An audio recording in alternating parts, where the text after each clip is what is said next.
is the voice of the Scarab, Wilson. I command you to drive your tower over the cliff.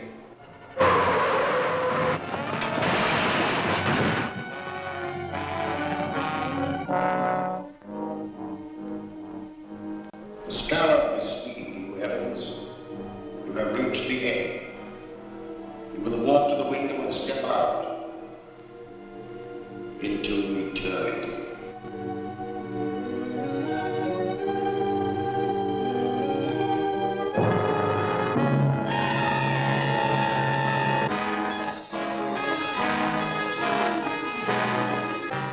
You are under the power of the Scarab, Jackson. Your weapon is in the right-hand drawer of your desk. Use it.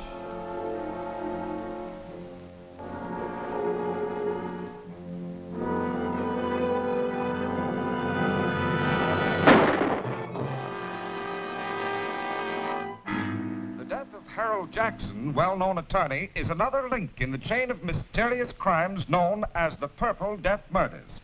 In each case, a subtle, unknown poison has been found in the bloodstream of the dead man, and each victim clutched in his hand a jeweled scarab. The scarab, ironically, was the symbol of eternal life among the ancients. It is significant that all of the murdered men were actively or financially connected with a recent scientific expedition into the ancient Mayan ruins of Central America. The authorities are completely baffled, and the mayor has called District Attorney Grant Gardner to appear before a meeting in the office of Police Commissioner Dryden. Well, Mr. Mayor. And how are you, Commissioner? Hello, Grant. The commissioner's been alibying his failure to turn up anything in these Purple Death Murders. What are your excuses, Mr. Gardner? I don't make excuses, but I do have a definite plan. And that is? I'd rather not discuss it now. You'll have to be patient. You remember the Commissioner and I have cleaned up crime waves in this town before. Yes, but that mysterious Captain America did most of your work for you. If we could only contact him now. I feel certain that this new crime wave will bring him out of hiding to help us. And I hope so. We're up against a new type of scientific criminal. One that we'll never find in the usual haunts of crime.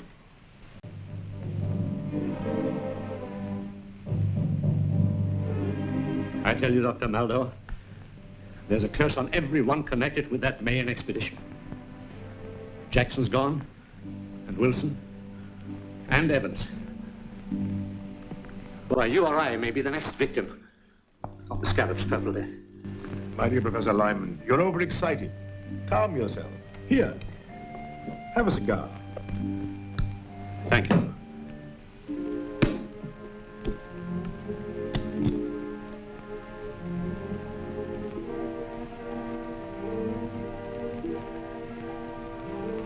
Sit down, Professor, sit down. If there is an ancient curse upon us, this Scarab who invokes it must be peculiarly mercenary. These men you have named are known to have withdrawn large sums of money from their banks just prior to their deaths. That's true. But I'm not wealthy. Ah, but the Scarab wants other things. Rare jewels, paintings, antiques. He also wants scientific secrets such as you possess.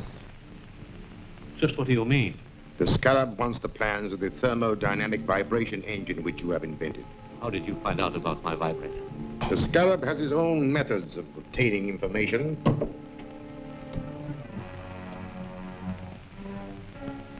You? A Scarab? Yes. I'm the Scarab. It is my vengeance which is striking at all of you. It was my expedition. I uncovered the secret information and laid the plans which made it successful. And how was I rewarded?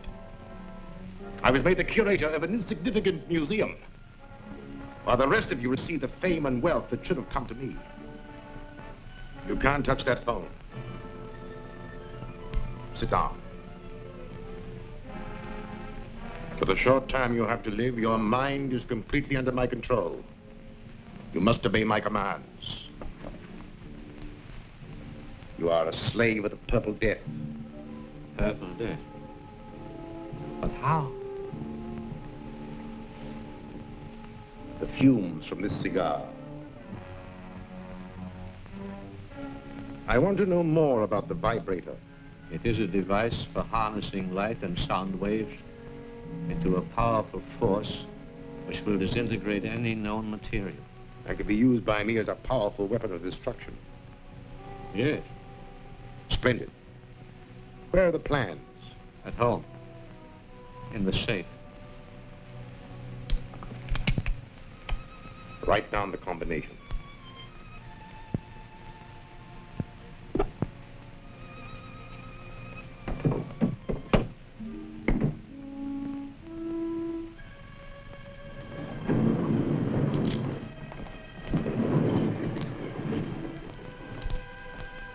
Gruber, you will take Professor Lyman out.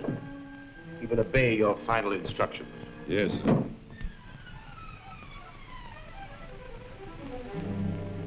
Step this way, Professor.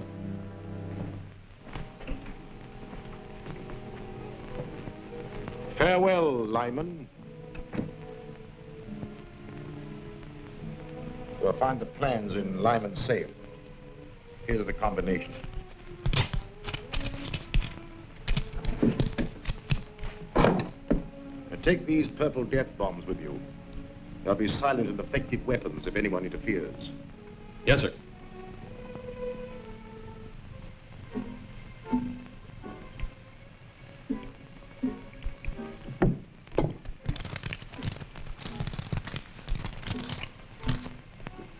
This is what we're after.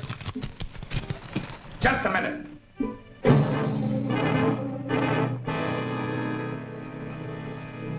Throw your gun in a corner. You too.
Police Commissioner Dryden speaking. This is Captain America. What's that? Where are you? Never mind that. Professor Lyman's life is in danger. Professor Lyman is dead. He stepped off a curb in front of a truck. Another Purple Death accident. Well, at least I've accounted for one of the gang. You'll find his body at Professor Lyman's house. That's all.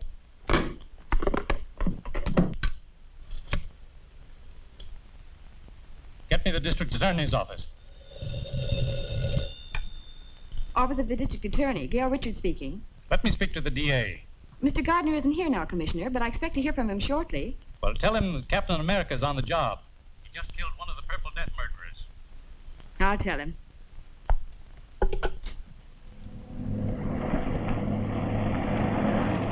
Calling Captain America. Come in, Gail. Commissioner Dryden just told me the news. Do you need any help? I will as soon as I get back to the office. Have Davis there. I have an important clue for him to analyze. Right. He'll be here. I'm Gail Richards from the District Attorney's office. Yes, Miss Richards. We're trying to identify the plant from which this liquid was extracted. It may help in a criminal investigation.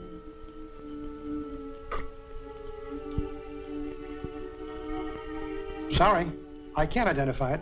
Thank you.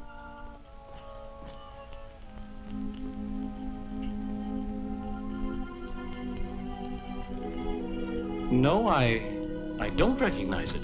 Thank you very much.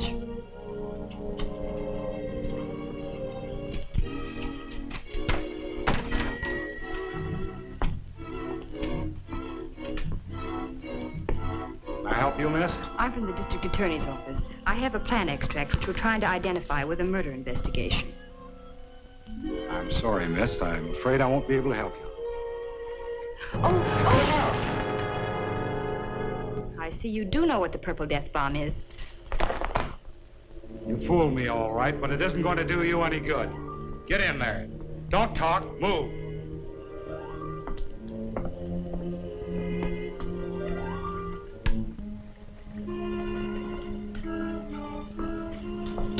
Well, this dame's wise to our setup. Turn around here. Tie her up.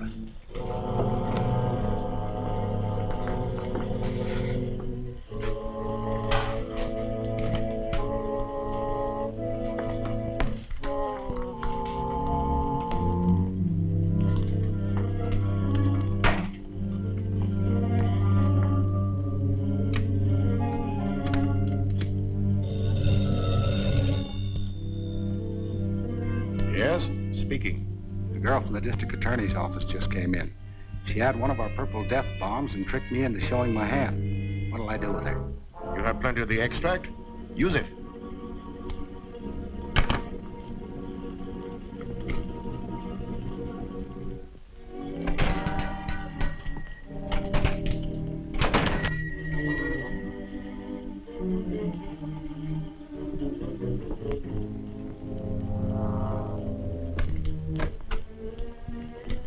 Yes, sir. I'm the district attorney. Miss Richards was to meet me here. I haven't seen her. I'll wait outside.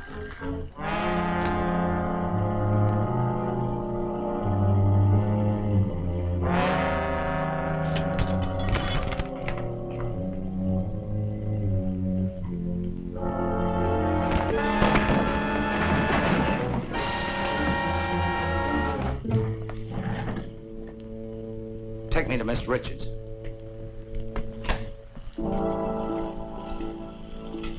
Get on the other side of the room.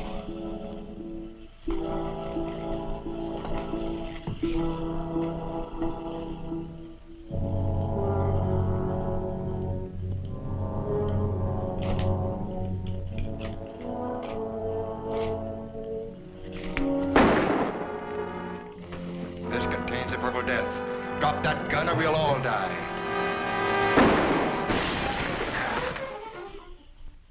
The brilliant action of Grant Gardner, the district attorney, has exposed the source of the Purple Death poison. The Cypripedium orchid from which it was derived will be destroyed wherever found. Mr. Gardner is conducting a searching investigation into the affairs and acquaintances of Professor Lyman, latest victim of the poison. I've just come from the district attorney's office. He's questioning all the survivors of the Mayan expedition. He doesn't suspect us. No.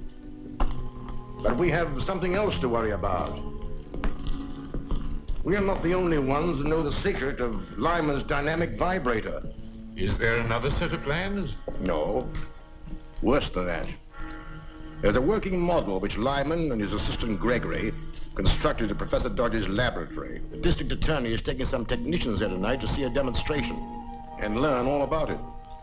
But if they learn how it works, then my secret weapon will no longer be a secret. And someone will ultimately devise another machine to counteract it. Therefore, the model and Gregory must be destroyed tonight. That won't be difficult. The directions with these plans show how to step up the power of the machine so high that it'll destroy itself, along with the building and everyone in it. But suppose Captain America's on the job again? We know that Captain America gets information through the office of the district attorney. All I need do is to give the district attorney a tip about the scarab that will send Captain America off on a false scent. And that I have arranged to do tonight.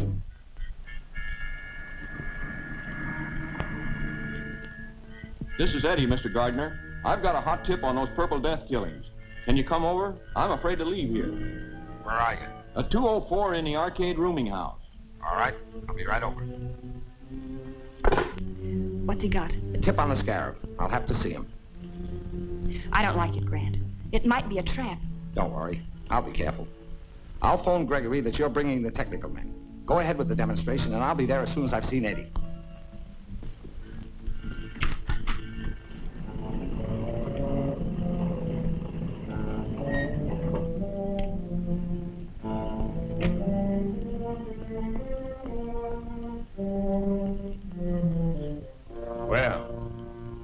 call worked, all right. Here comes Captain America. But I phoned the DA. That's right. And Captain America shows up as we expected. Well, you served your purpose, Eddie.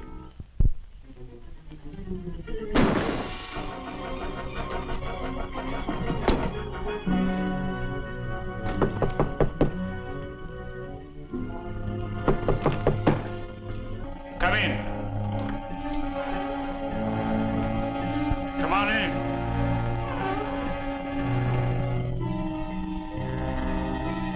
Come on in.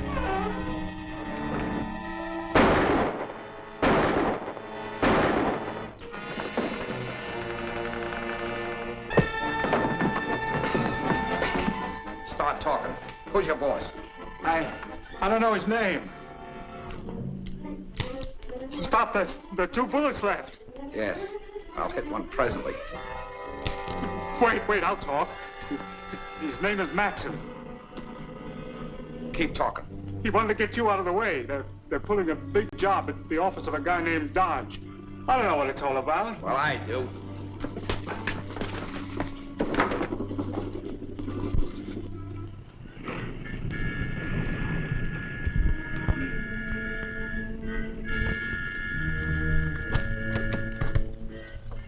Good evening, Mr. Gregory. Good evening, Miss Richards.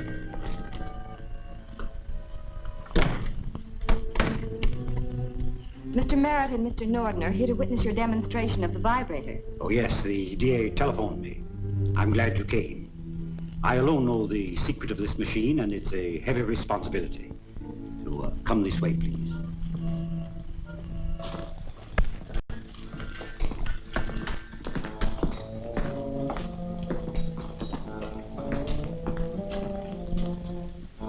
First, I'll show you how the machine works, and then I'll explain its construction.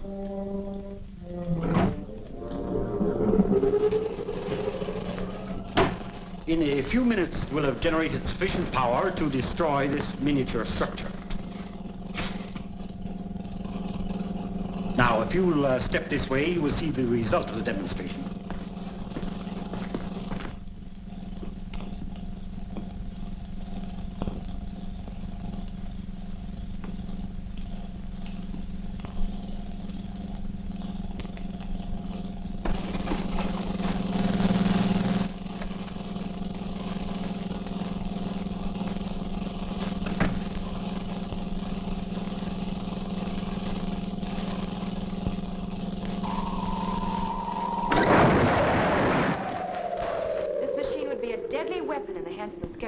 That's true.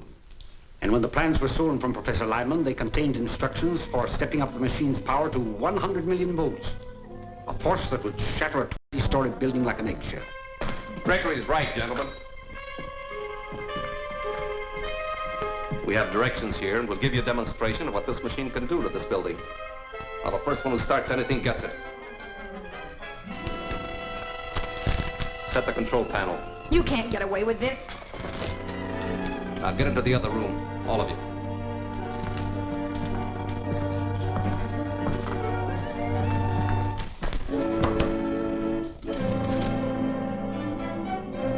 Before we wreck this building, I want all of Professor Dodge's papers.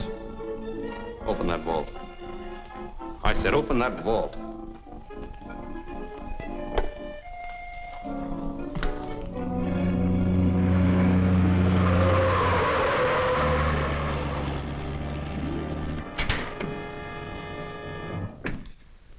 Get him.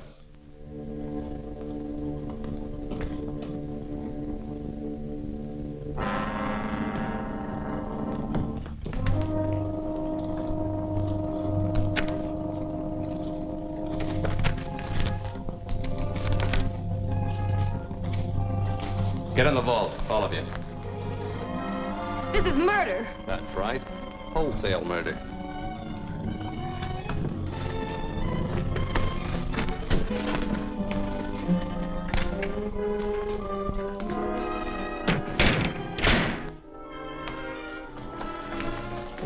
All set.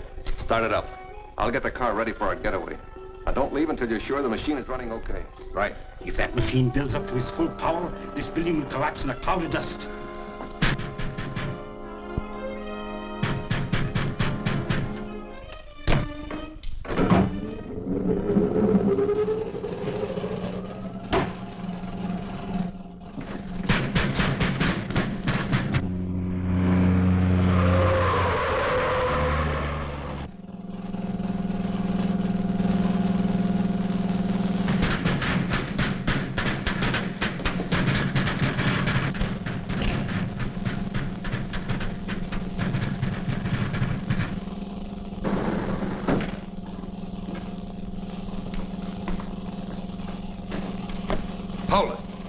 Captain America.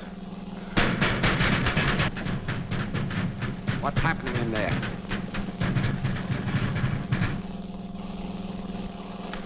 Get over there.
Do any of you know the combination? Yes.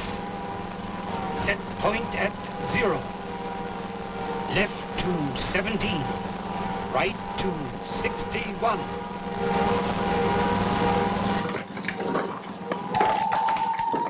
The vibrator. If it isn't shut off, the building will collapse. Get out. I'll try to stop it.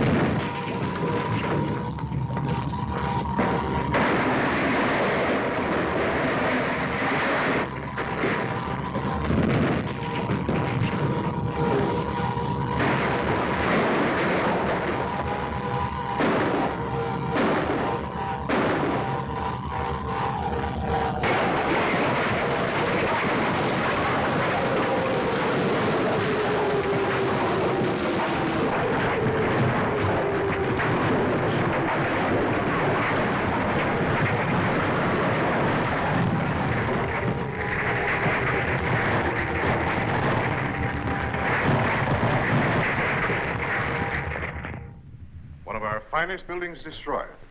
Many lives would have been lost if Captain America hadn't appeared. I'm not trying to discount Captain America's help, Mr. Mayor.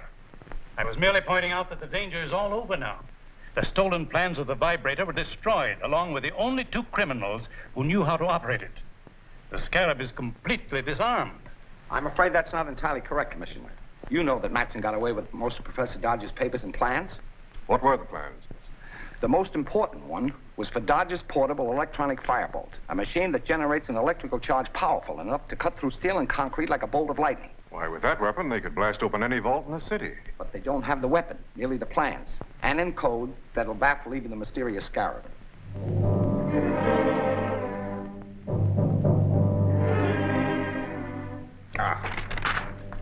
We're getting nowhere. Professor Dodge is clever. The plans are impossible to decode. We've got to decode.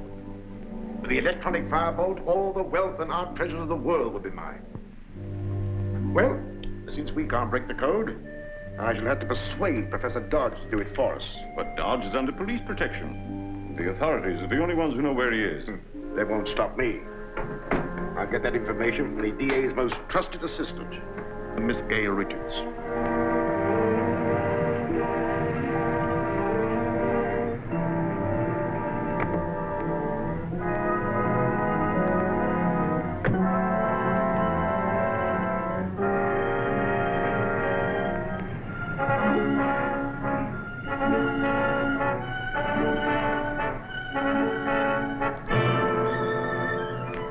Miss Richards.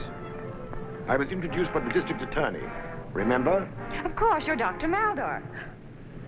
What's the matter, Miss Richards? Your ring. It's sharp. It scratched me. For a purpose, Miss Richards.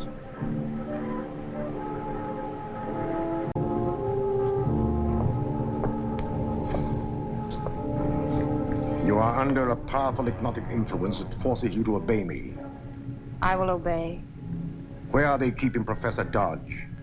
In the district attorney's apartment, suite 304, Winston Arms. Is the district attorney with him? No, but he's going there soon. How is he guarded?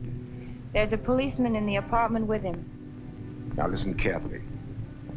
You will go up to your office and telephone the man who is guarding Professor Dodge and tell him that 2 detectives from the district attorney's office are coming over to question him.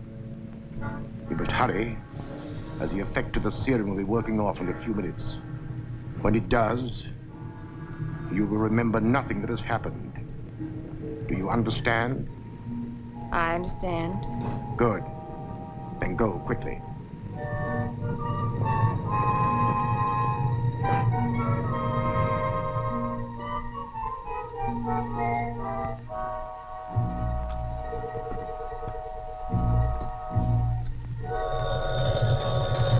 I'll answer it, Professor Dodge. Hello, Clancy speaking. Hello, Clancy. This is Gail. 2 of the DA's men are coming over to question Professor Dodge. All right, Miss Richards. I'll let them in. Thanks, Clancy.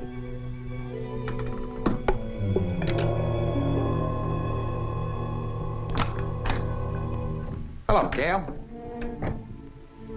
Say, what's the matter? I don't know. I feel dizzy. What you need is fresh air. Suppose you drive over with me to see Professor Dodge.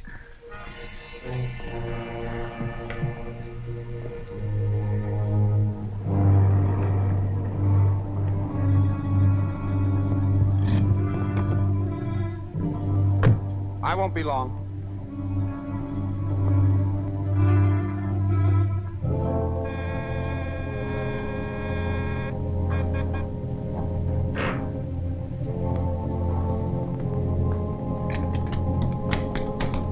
Hello, Clancy. How's everything? You're covered, Mr. District Attorney.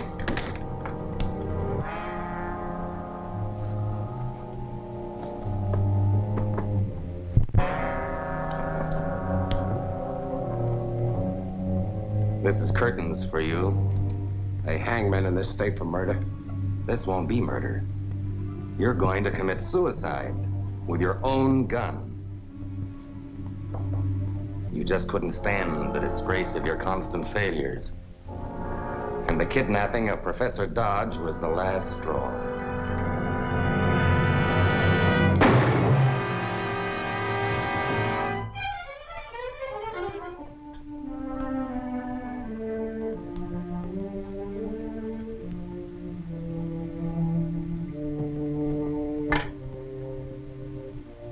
Oak Ridge 631. Hello, Joe. This is Tate. Now listen, when Matson gets there with Dodge, tell him everything's okay. I just took care of the DA. You think you did. The first cartridge in my gun is always a blank, to be fired as a warning shot. Turn around.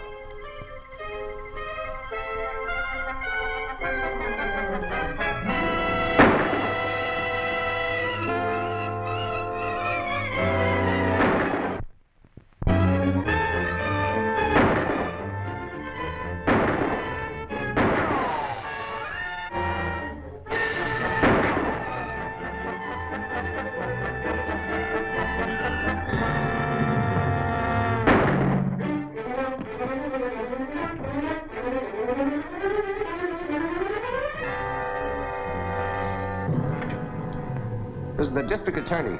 Please get the telephone supervisor and find out the address of Oak Ridge, 631. Call me back here.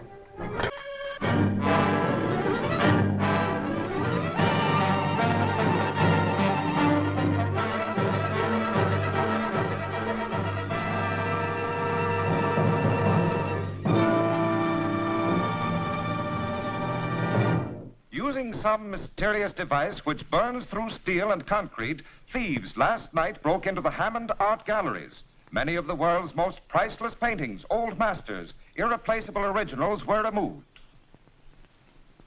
The daring safe breakers are still at work. Their latest objective was the home of Jacob Mortimer, the famed collector. Rare manuscripts and first editions of inestimable value have disappeared. Insurance losses to date have already exceeded $1 million. Public demand for action is mounting, and law enforcement agencies seem unable to cope with the strange menace. I'm getting enough criticism from the mayor without listening to any more of that. Pretty bad. That electronic firebolt is a powerful weapon in the hands of criminals, but I think we can stop them now. You mean if that machine of Professor Dodge's really locates the firebolt? You can depend on Professor Dodge. His locating device will be finished today. And the next time they use that firebolt, we'll have a chance to trap the Scarab's gang. At this rate, you'll soon have every art treasure and antique of the city.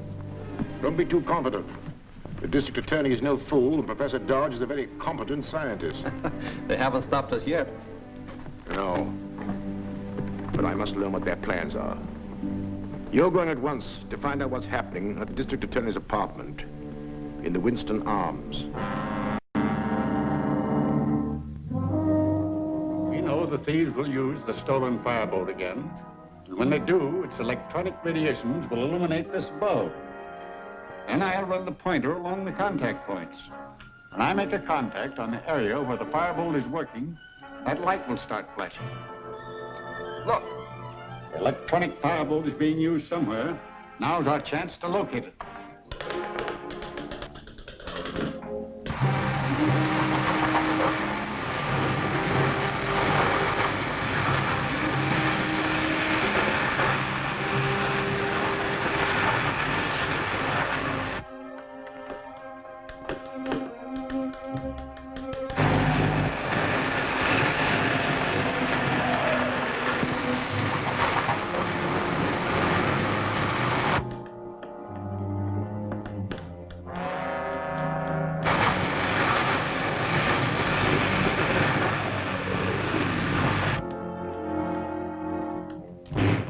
Somewhere in this area. Corner of Hudson and Belvedere. Thanks, Professor. That's all I need to know. Mr. Gardner's a brave man, but I'd feel much happier if Captain America were with him.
Discovered Museum. Dr. Maldo speaking.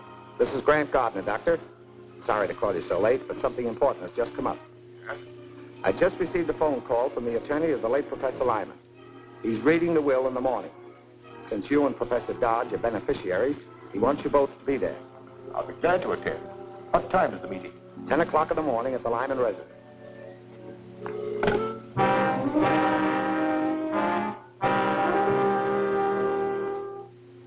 And the balance of my estate to be dispersed as follows. To Professor Dodge, my lifelong friend, I bequeath my home and all its contents.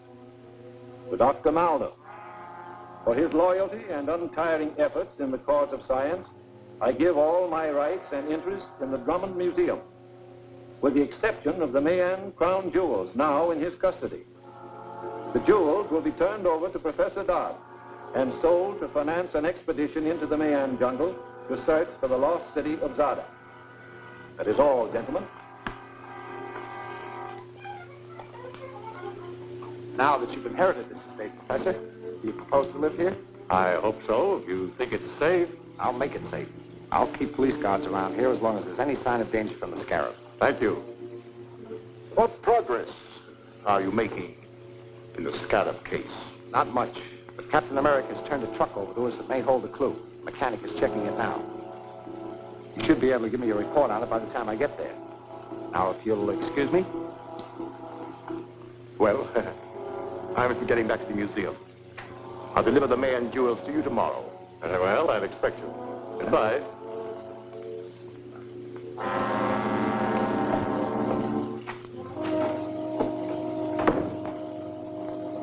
What happened? Oh, they treated me as they always have. Lyman willed me his interest in the museum, which I already control. His only possession of any real value, the Mayan jewels, must be handed over to Professor Dodge tomorrow. Of course you intend to give them to him? Oh, certainly, certainly. That is, if the Professor Dodge is still alive. Is he still staying at the DA's apartment? No, he's at the Lyman house under strong police guard. It would be easy if you only had a robot-controlled truck. Exactly. Come in quick. They're checking the truck. What do you make of it? Well, there are some details that I can't figure out, but it's robot controlled. With a device something like the automatic pilots used in planes, it can be driven without anyone at the wheel. How is it steered through traffic? I can't tell exactly, but a controlling device would have to be nearby, perhaps in the car following. You didn't find a television unit concealed in the roof. Thanks very much. If it's robot-controlled, why haven't they driven it away from here? 2 motorcycle officers would have followed it. I'll fix that. Then they can take it whenever they want. And when they do, I'll be inside. All right, boys. I'll take over now.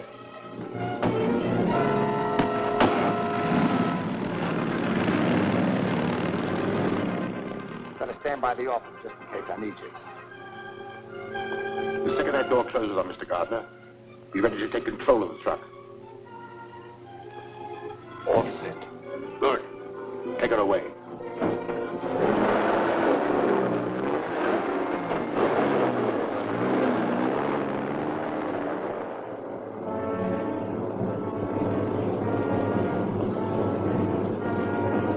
Take her to the 10th Street garage.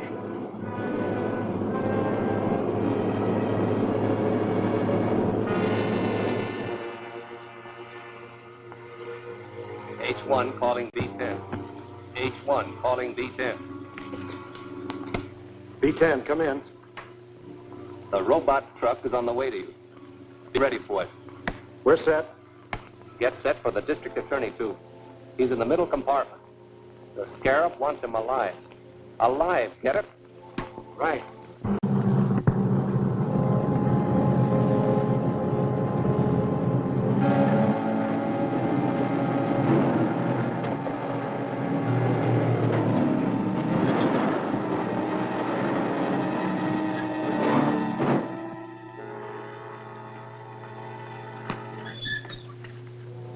Come out, Mr. DA. We've been expecting you. I see. A reception committee, huh? We're just the doorman. The committee will take care of you later. Tie him up.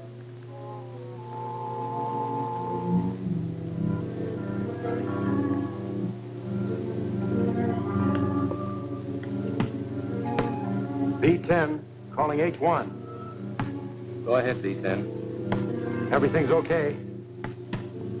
Yes, I know. We're watching you. Now put a load of explosives in the truck. We're going to crash it into Lyman's house and finish off Professor Dodge. What'll I do with the DA? Keep him there. The Scarab will attend to him personally. Right. We'll put enough explosives in to blow Dodge and the house clear off the map.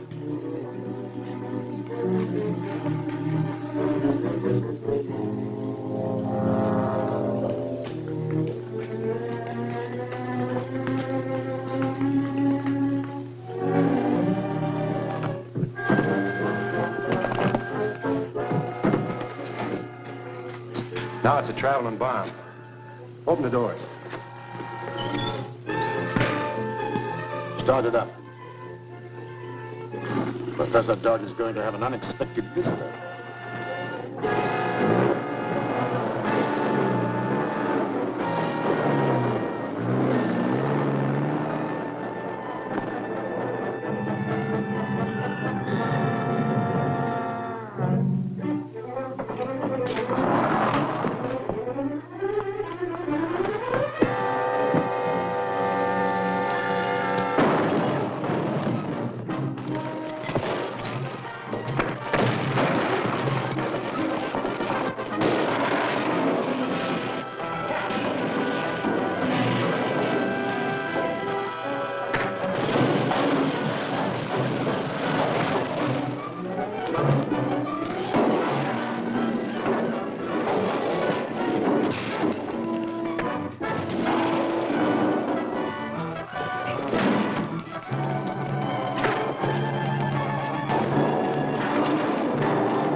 Beautiful, Dante. Precious stones that women love and men die for. True enough. Would you sign this receipt, please?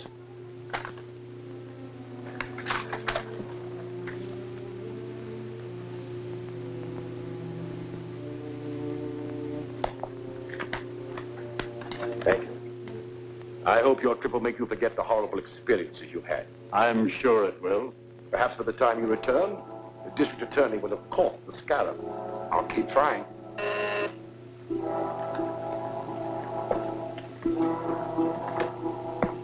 Hello? Have them drive in. I'll check their credentials at the house. It's the expressman for your baggage. Well, bon voyage. Thank you, Doctor.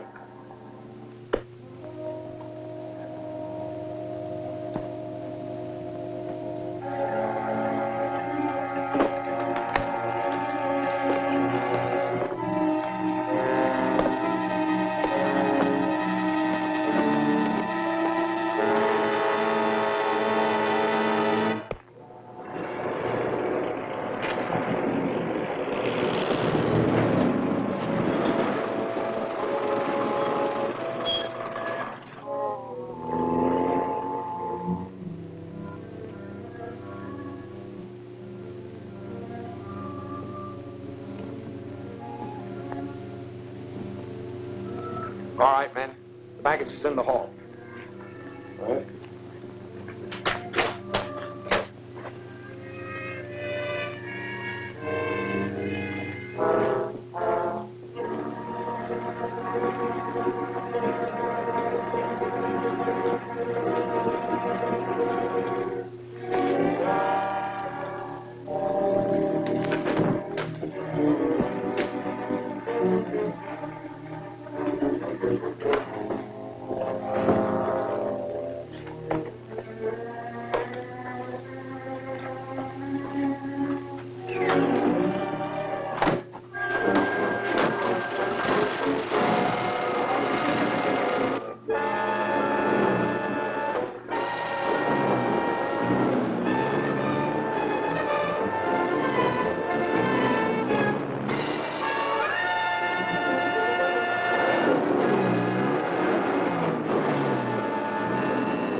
Hello? Sergeant, Professor Dodge has been murdered. Murdered? Pull that baggage truck till we check on it. Too late. It pulled out and headed north. Have your men search every inch of the house and grounds. I'm going after that truck. Search the ground.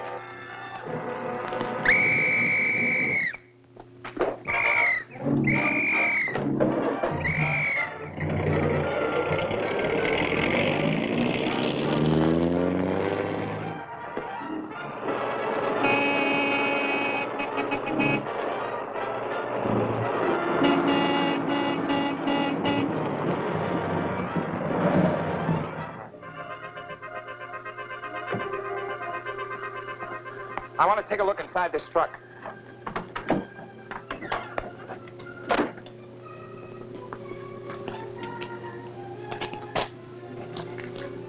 How'd that trunk get open? I don't know. It was closed when we put Mr. Dodge's baggage in. Dodge has been murdered. And the man who did it hid in that trunk and then got out somewhere along this road. Who shipped it?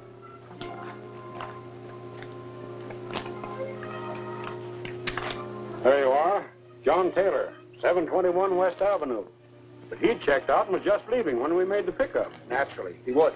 You finish your route, then bring that trunk to my office. It'll be checked for fingerprints.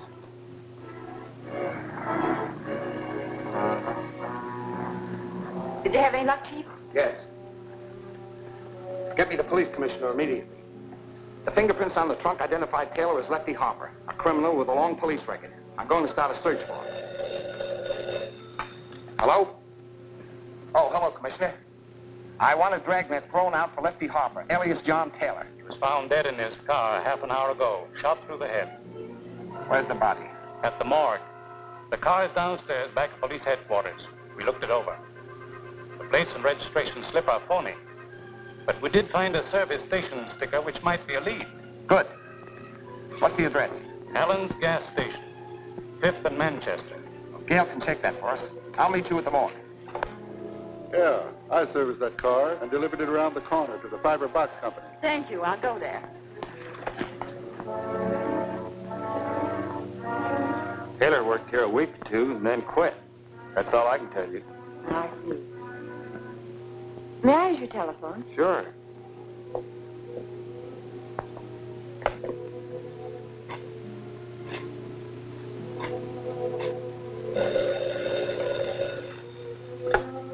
Hello?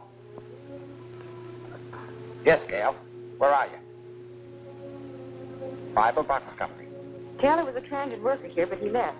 They don't know anything more about him. That's what they say. We're dealing with clever criminals. Now, let's try something like... Let me jot that address down.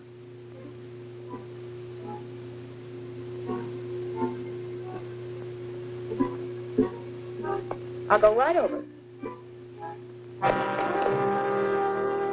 Thank you.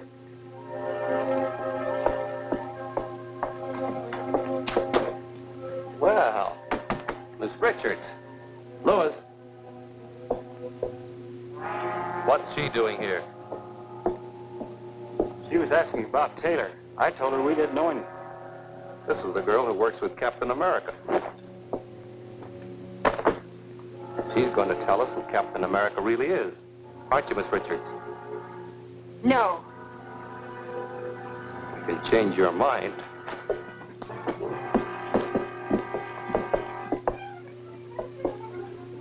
Show her how that paper cutter works.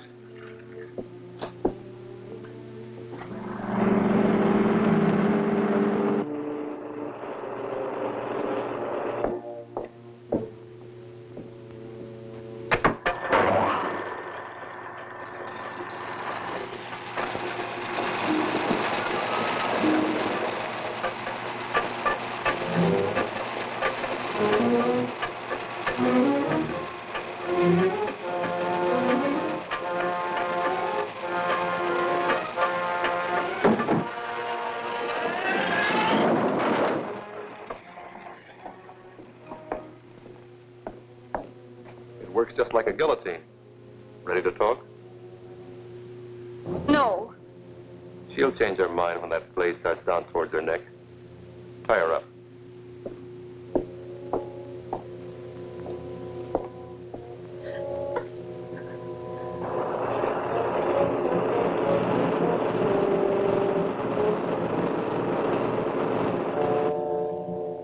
This is your last chance to talk.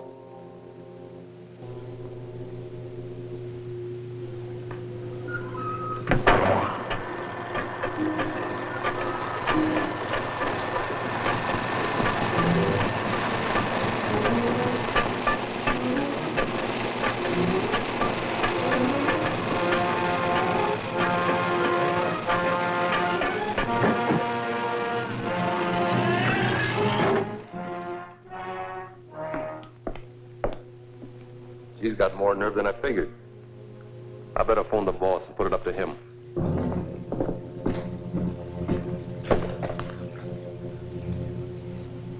Lois, who used this phone last? The girl. She left the connection open so they could hear us. We've got to get her away fast.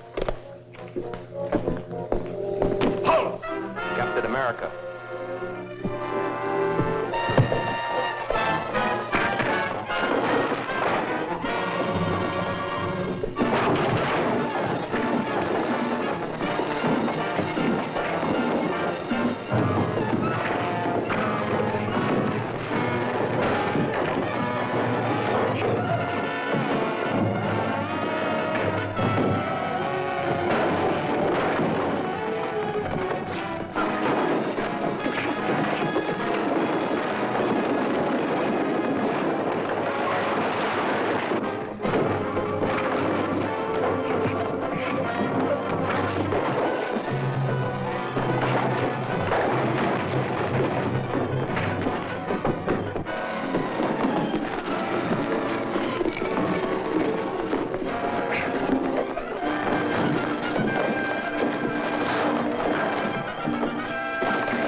Either the district attorney and Captain America are one and the same man, or else they're working very closely together.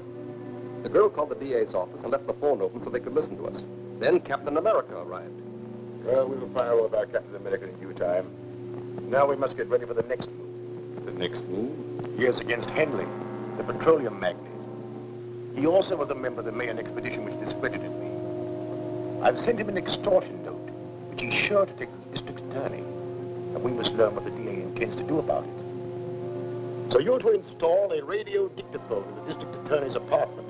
In his apartment? If he should find me there... Ah, but he won't. I've arranged to have him come here.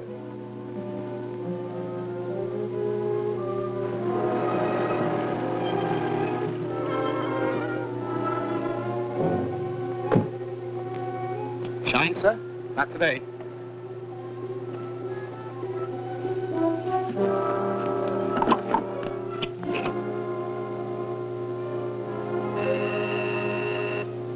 Yes, Mark? The district attorney has just gone in. Very well. On your way. I'll keep him here long enough for you to finish the job.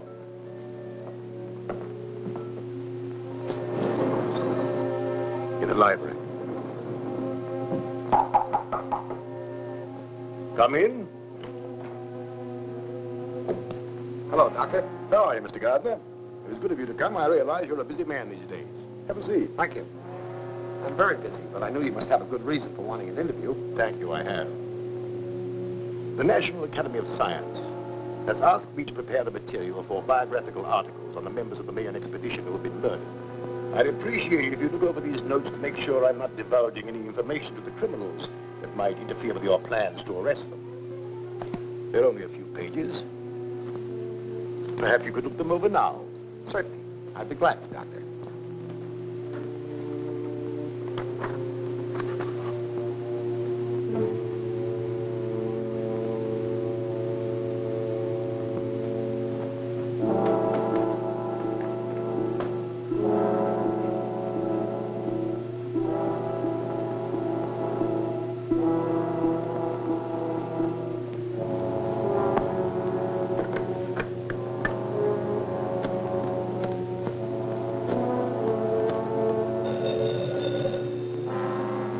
Yes?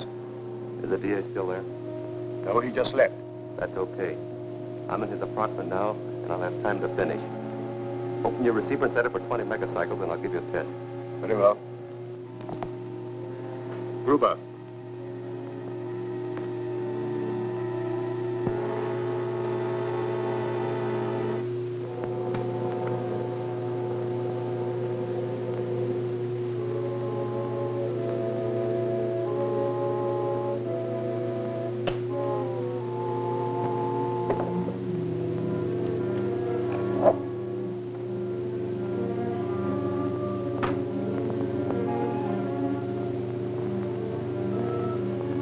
Calling H1. M3 calling H1.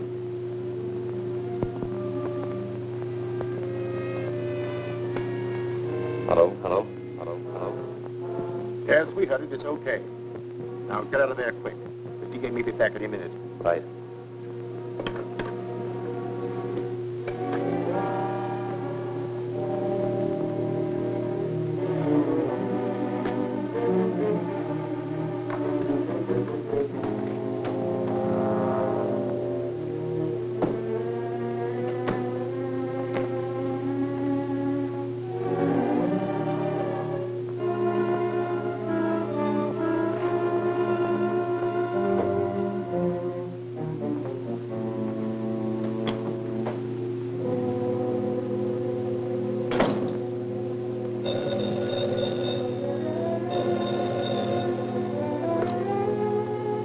Hello?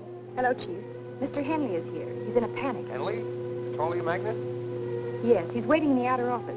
He's received an extortion note signed by the Scarab. He wants to see you at once. Oh, I see. All right, Gail. Get a police escort and bring Mr. Henley here. When did he arrive? About 10 minutes ago. I've been trying to get you, but your line was busy. What? What's that? I said I tried to get you, but your line was busy. All right. I'll expect you in about 15 minutes. Very good. When Henley arrives, we know exactly what they propose to do.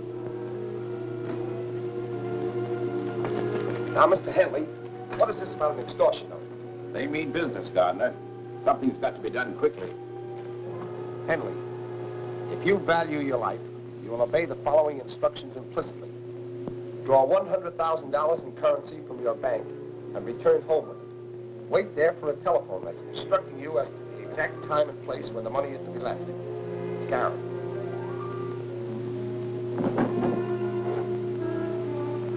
How did you receive this? It was pushed under my door. Do you intend to pay this money? Of course I intend to pay. It's my life I'm buying. I consider it worth the price. I'll consent on one condition. You are to remain on the police guard, and Miss Richards will deliver the money. That's satisfactory. Will you try and capture the extortionists when they come for the money? That won't be necessary. We have a specially constructed carrying case for just such an occasion as this.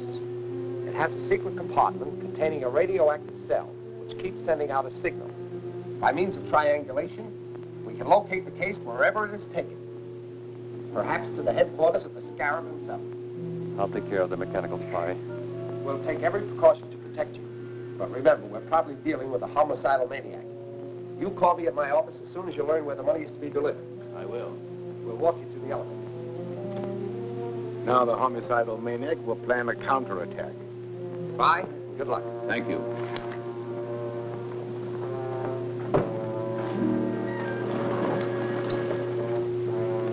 What is this fairy tale about a carrying case? I never heard of it. Neither did I. It's a good idea. But you told Mr. Henley. I not only told Henley, I also told the Scarab. When you said my phone had been busy, I realized someone had been in the apartment. I searched and found a radio dictograph concealed in the bookcase. Then they think. Just what I want them to think. That we're depending on the phone he located to trace them. So they won't expect us to try any other scheme. So that's it. Yes. And as soon as we learn where to leave the money, I'll start. You go to Henley's, pick up the case, and take it to the location designated.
Okay, come in.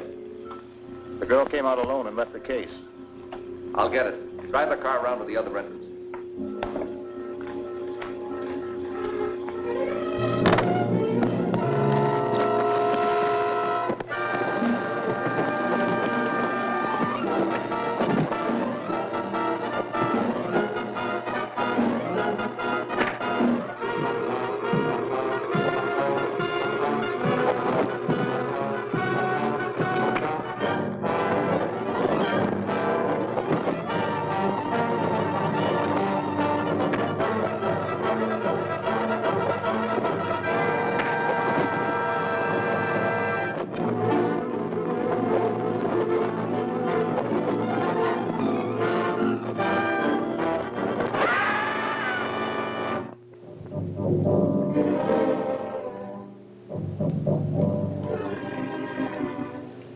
It's all here. Yeah. I took it right from under Captain America's nose and finished him off at the same time. You should have gone down the shaft to make certain. Anyhow, we got the money and outsmarted the district attorney. Perhaps. Ruth is checking now. All right. The money is hot. District attorney tricks Scarab. Extortion money useless. The district attorney's office has just announced that the extortion money delivered by J.C. Henley, wealthy oil man, to the criminal gang headed by the Scarab is useless to them. The serial number on every bill was listed. Banks and business houses have been notified to keep a sharp lookout and phone the police at once should any of the money be presented. A list of the serial numbers will be found on page 3. In my last note to Henley, I warned him he would suffer if he failed to obey my instructions. Now I shall demonstrate to him what it means to disobey the scarab. Matson, proceed with our original plan. Yes, sir. How soon can you be ready to strike? By tonight.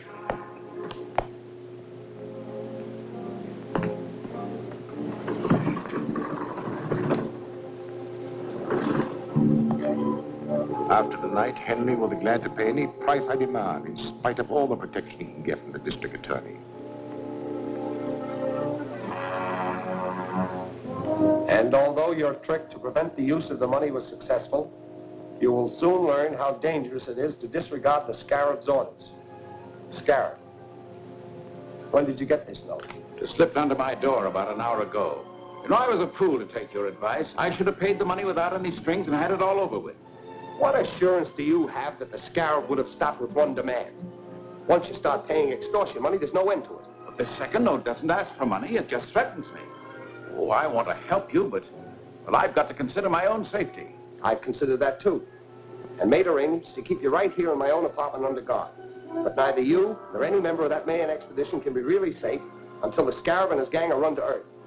Of course, you're right. It's a hopeless task. Not exactly. This was in the pocket of the man found at the mine. Just a card from a used car lot. It isn't much of a clue. No, but it does indicate that the dead man has had some connections with the used car lot.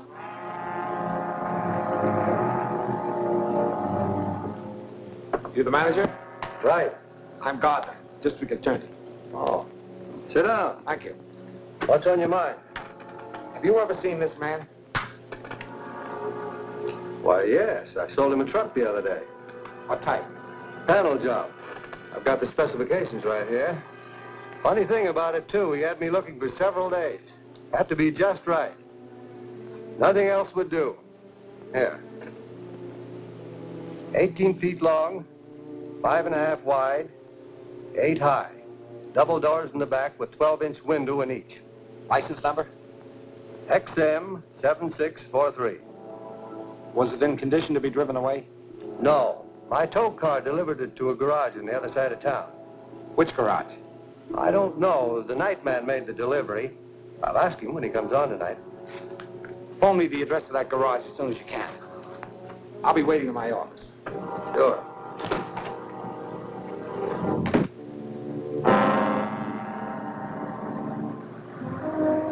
So far, the only clue we have is the license number. Now, Hello? Just a moment. It's for you, Chief. Hello? Hello, Mr. Gardner. I have the information you want. It's Martin's garage on 5th Street. That's right. Martin's garage.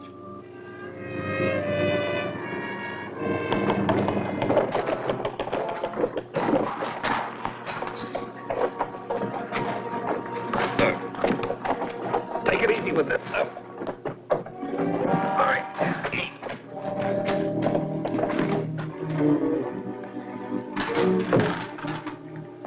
This sure looks like one of the real company trucks. Yeah, good job. That's exactly like the one used at Henley's plant. Hurry up. I'm supposed to be on my way to the oil plant now. Hey, what about Barton? He's getting the blueprints. I'll pick him up on the way. Slide the door back, will you? Here.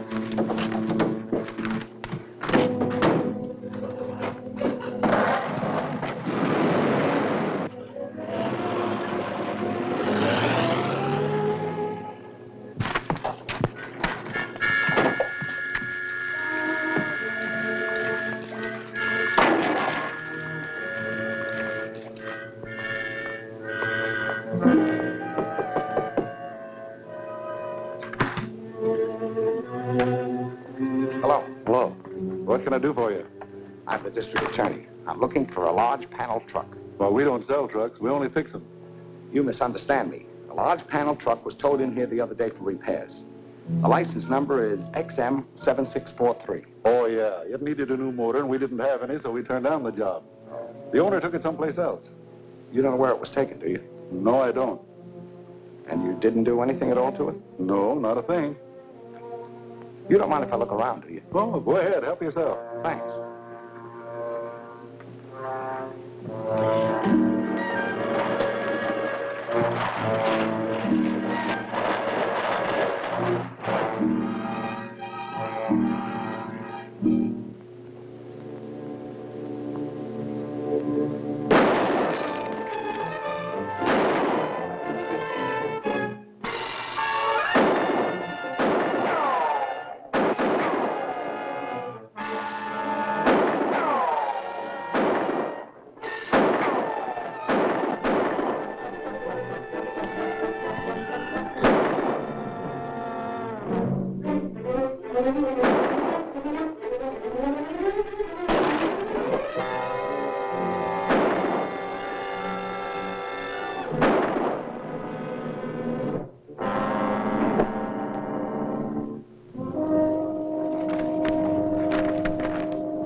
GG Oil Company.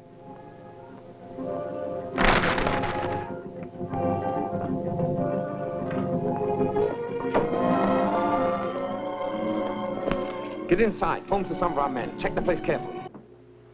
Despite the attempt to blow up the entire Henley Technic Gas Works, only one of the buildings was destroyed, thanks to the timely arrival of Captain America.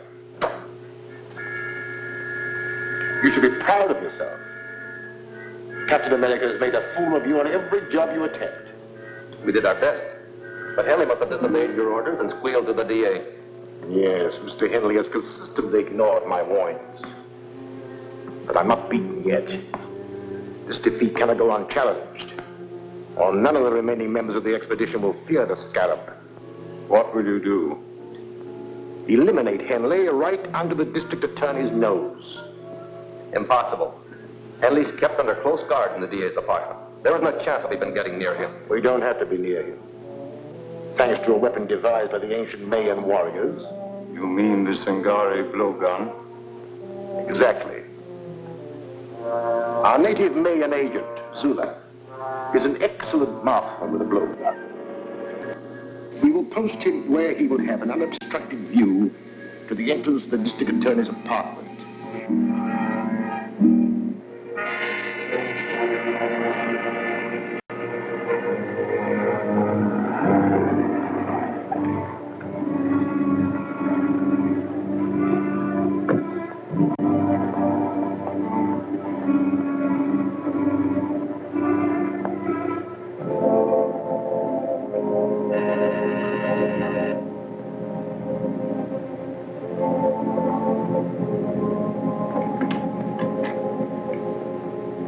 Look here, Mr. Gardner. I've had about enough of this confinement.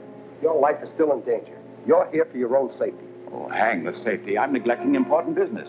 I'll accept full responsibility in case of further trouble, but you must permit me to go to my office. Very well, Mr. Henley. Only I insist that my men accompany you. Thanks. I'll be only too glad to have them. Clancy, you stay here. Yes, sir.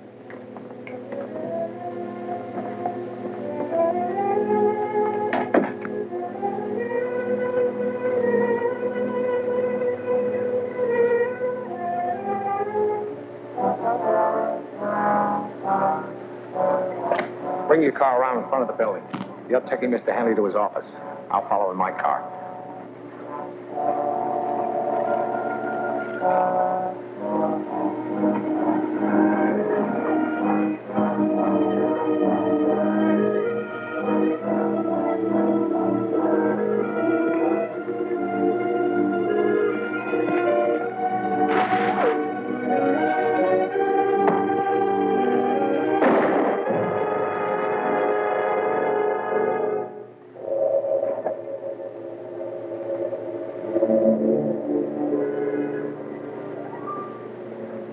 What's that thing?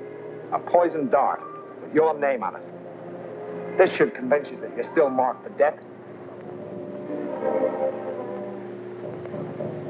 Attempt on life of J.C. Henley, industrialist, foil.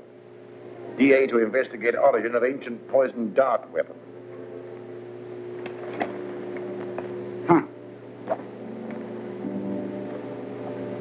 What if that smart DA traces the blowgun here to the museum? That's hardly possible.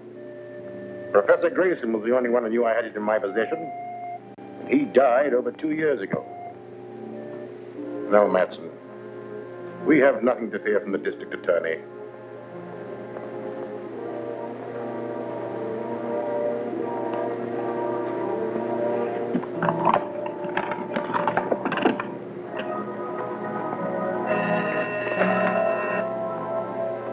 What is it, Monk? The district attorney is on his way in. All right, I'll be ready for him.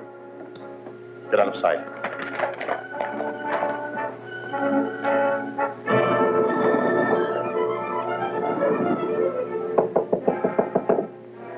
Come in. Hello, Doctor. Hello, Mr. Gardner. What brings you here? I have a clue which may lead to the man who made the attack on Mr. Henley's life. Yes, I read about it in the papers. A shocking exhibition of barbarism. Fortunately, Mr. Henley escaped, and he's now safely on his way to a secret destination. We got the man who fired the dart. But this weapon, ever see anything like it? A Singari blowgun. used by the ancient Mayan tribes in primitive warfare. A valuable collector's item, Mr. Gardner. Any idea who might have had such a thing? No, no. The only person who could have helped you was Professor Grayson, an authority on darts and blowguns. Unfortunately, he died several years ago. Yes, I know that. I've already wired Professor Grayson's family, hoping they might know someone who can help me. Well, I hope you're successful, Mr. Gardner. Thank you, Doctor. Good day. Bye.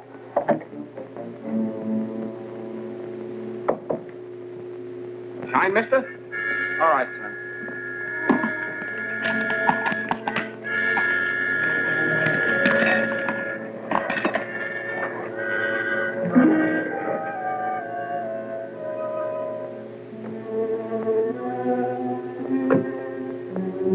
I hoped I'd find you here. We just received a long-distance call from Robert Grayson in Northridge, Robert Grayson? the professor's grandson. He's deeply interested in the blowgun attack made on Mr. Henry, and he offered us his help. Young Grayson has made a close study of his grandfather's work. He's sure he can identify the blowgun and probably tell us who owned it. Fine. I'll arrange to have a chartered plane ready at Central Airport tomorrow morning, and you can find the weapon in Northridge yourself. I'll take a rain check on that Shine, son. Keep the change.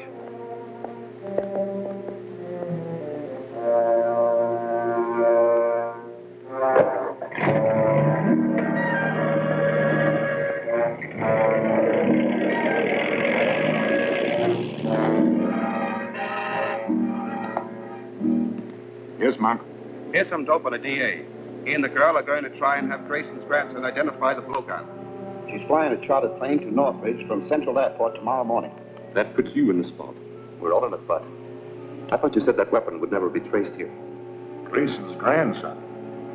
I hadn't considered his taking the old man's place. We'd better do something before the blowgun reaches Northridge. We're going to do something before that plane leaves Central Airport.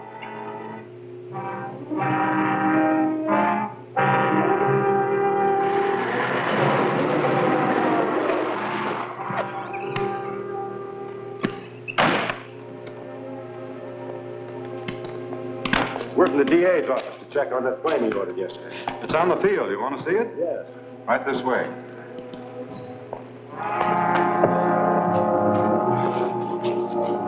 Tie him up and put him in there. I'll check with the boss. Right.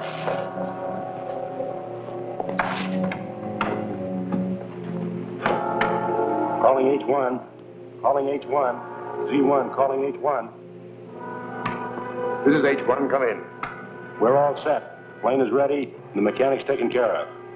Good. You'll have plenty of time to install the bomb. I'll have it wired in the plane before the DA gets here.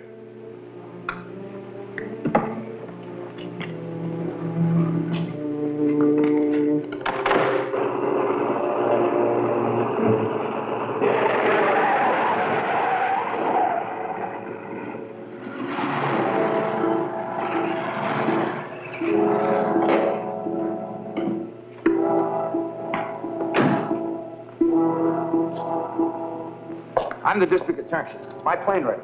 Yes, sir. She's out on the field and ready to go. Fine.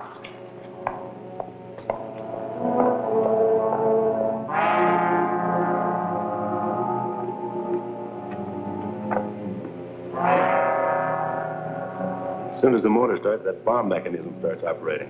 And when the clock makes 10 revolutions, everything will go up. Come on, we gotta look busy.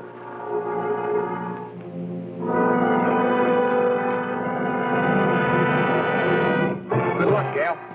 I'll make it all right. Bye. Bye.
I wonder what's keeping the DA.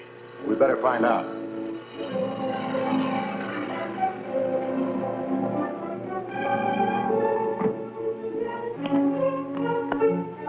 It's Captain America.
There's a time bomb on the plane that just took off. What's the radio wavelength for that plane? 1575 megacycles. Thanks.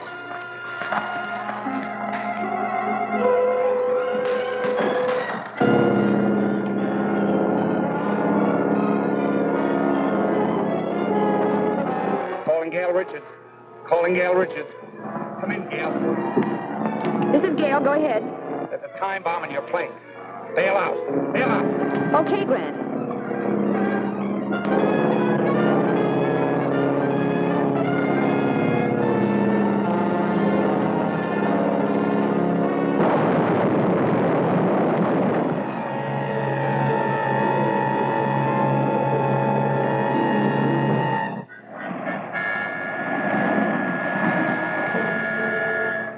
Scarab must have feared the blowgun would lead directly to him, or he wouldn't have gone to such extremes to destroy it. He certainly did a thorough job. There wasn't even a fragment of it left in the wreckage. I don't think those two prisoners will help us much. They're just two small-time thugs hired by Matson for that particular job. I wonder if the Scarab ever heard that the police make plaster of Paris copies of all important pieces of evidence. But we didn't have time to make a replica of that blowgun. I know that, but the Scarab doesn't. We could let the news leak out through the underworld that we have an exact duplicate from which Grayson can identify the owner of the original. And I'm willing to bet it won't be long before the Scarab hears about it.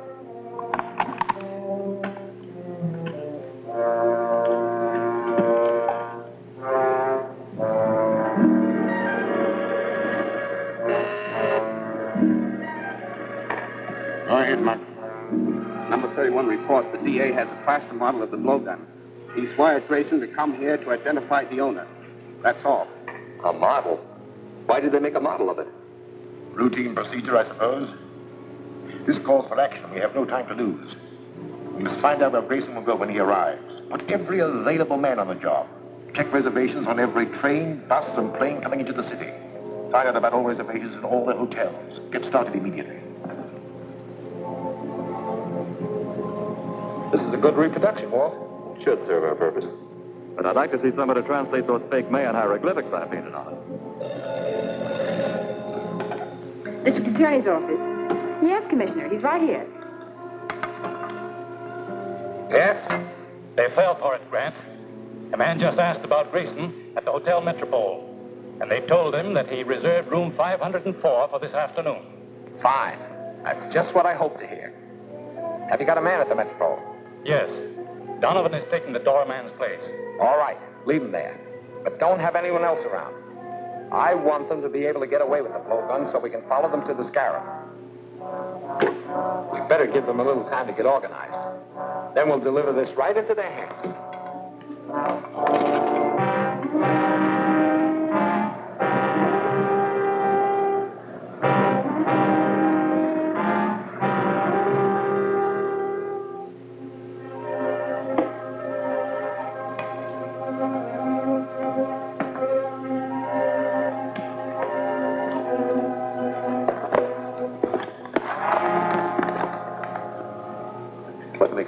explode. You press the doorbell, and on the second chime, the wire will burn through, causing the tube to drop and break. The gas spreads rapidly and will knock out anyone in the room in a few seconds.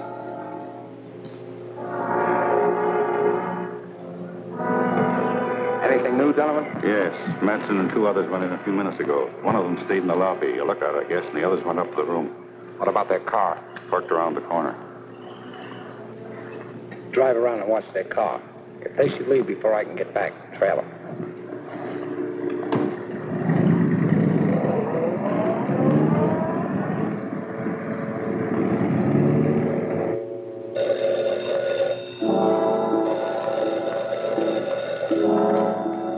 Yes? Okay. We'll take care of him. The DA's coming up here alone. He's carrying a long tubular case. A blowgun must be in it. Why is he coming before Grayson gets here? I don't know, but he's got the blowgun. That's all we want. Come on.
This is it. I'll take the blowgun out the back way. As soon as the gas clears, you go in and finish the DA. Quiet. Then report to the Scarab. Right.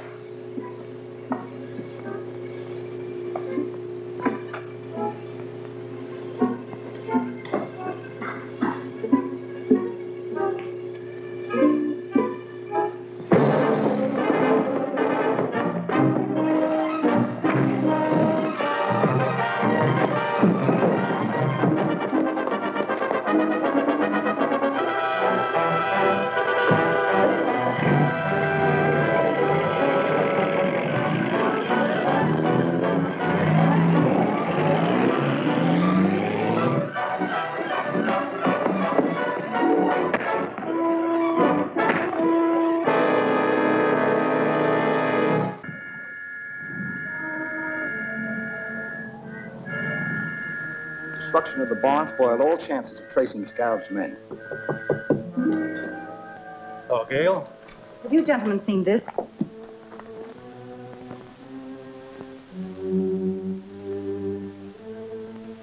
Dr. Clinton Lyman, brother of the late Professor Lyman, who was a victim of the Purple Death, will demonstrate his latest invention at his home tonight. It is said that this device will restore life to plants and animals within certain limits of time. Witnessing the demonstration will be Lyman's fellow members of the Mayan Explorers Club. Why, that's dynamite. The Scarab's attacks have been made only on members of that club, and now they're publicizing a meeting like that. Looks like they're asking the Scarab to wipe them out. Get me Dr. Clinton Lyman's home, please.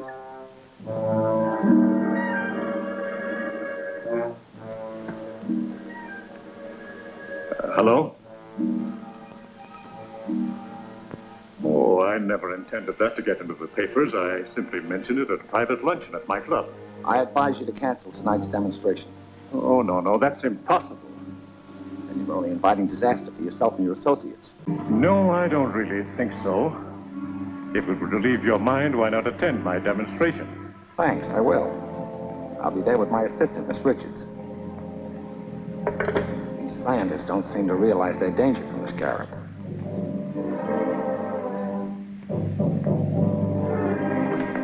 you seen this? Yes, I know all about it. I had lunch at the Mayan Explorers Club. And I'm among those invited to Lyman's house. Is there anything to this perpetual life machine? We will find out tonight. Lyman will try and bring a dog back to life. And the Humane Society is cooperating in the experiment. If his device works, I must have it. I've always dreamed of an elixir that will give me power over death itself. You'll be there yourself. How can you possibly? Oh, it's relatively simple. Dinner shall be over at 8:45. About that time, the truck from the Humane Society should arrive at Lyman's residence.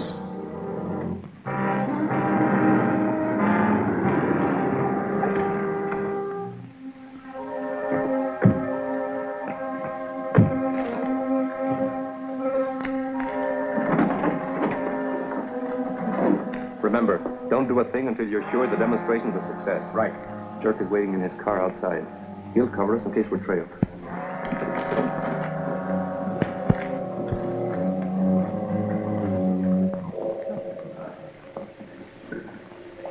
What beautiful roses. This morning they were withered and dead. And my machine restored them to life. Mom. Can the machine be used to restore human life? I've never tried it, but I'm convinced it will. That must be the men from the Humane Society. Excuse me.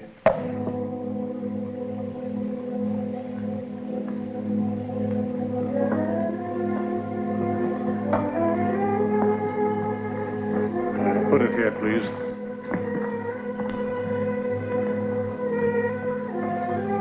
Now, if you'll wait in the anteroom.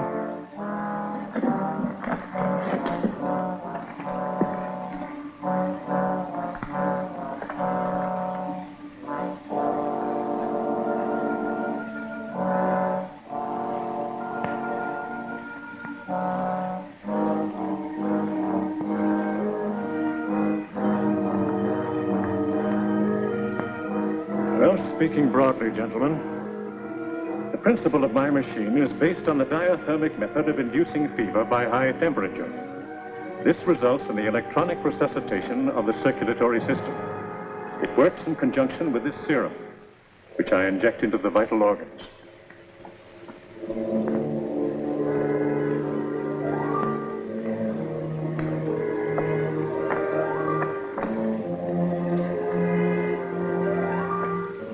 Of course, if the subject has been dead too long, I cannot expect success.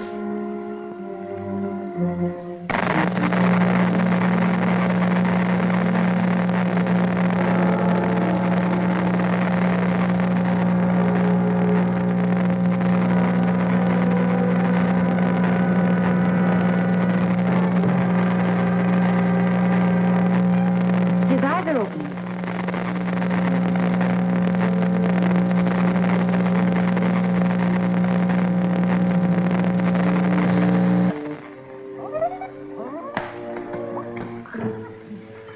Gentlemen, I believe the experiment is a success. Wonderful, a miracle. Congratulations, Doctor, on your great contribution to science. Thank you. Here, doggy. I'll get him.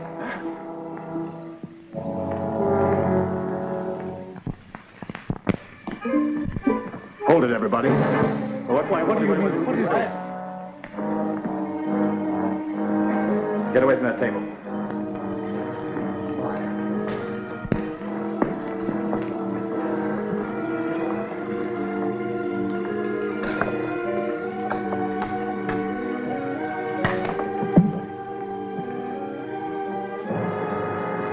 Keep him covered till I get back to help you with Lyman. Get over against that wall.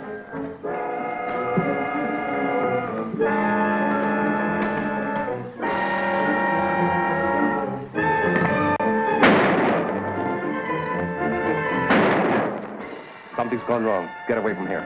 I'll pick up Dirk and we'll take care of Lyman.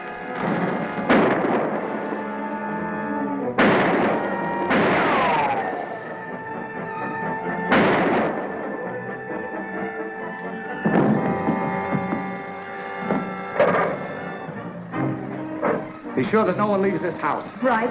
What is the meaning of all this? I don't know.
What happened? Two masked men broke in, tied us up, and took Dr. Lyman away. Dr. Melder was hurt trying to resist them. Tore the mask off one man. It was Maxson. I didn't see the other man's face, but if I ever see him again, I'll know him.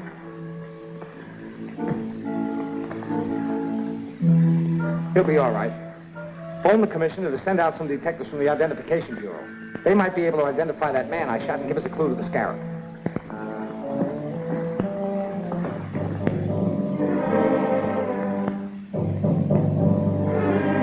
Lyman's at a research laboratory, and Hunt got through with the machine safely. We really outfoxed the DA this time. Not entirely. You found a watchman's key on Rick's body, and it won't take him long to trace it. Where did Rick work? He was a night watchman at the Collins gravel pits. We've been using the office there as a meeting place at night. Well, go there immediately and destroy any evidence that might point to me before the district attorney gets there. Oh, wait. I have a better plan. One that will remove the evidence and also the district attorney if he goes there.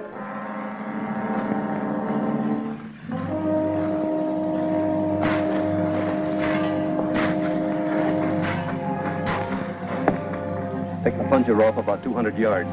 And be sure you keep the wire out of sight. And pick a spot where we can see the shack clearly. We want to see who goes into it before we blow it up.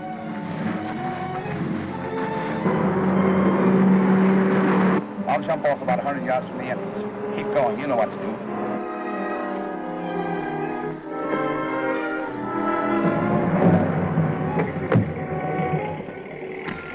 I heard a car pull up outside. It's all right. We're ready.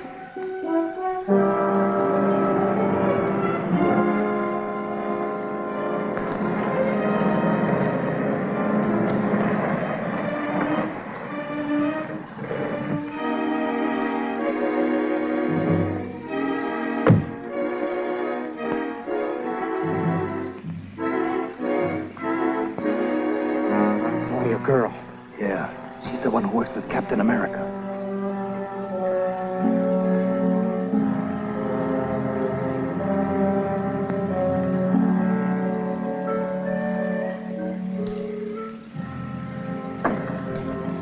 Shall I blow it?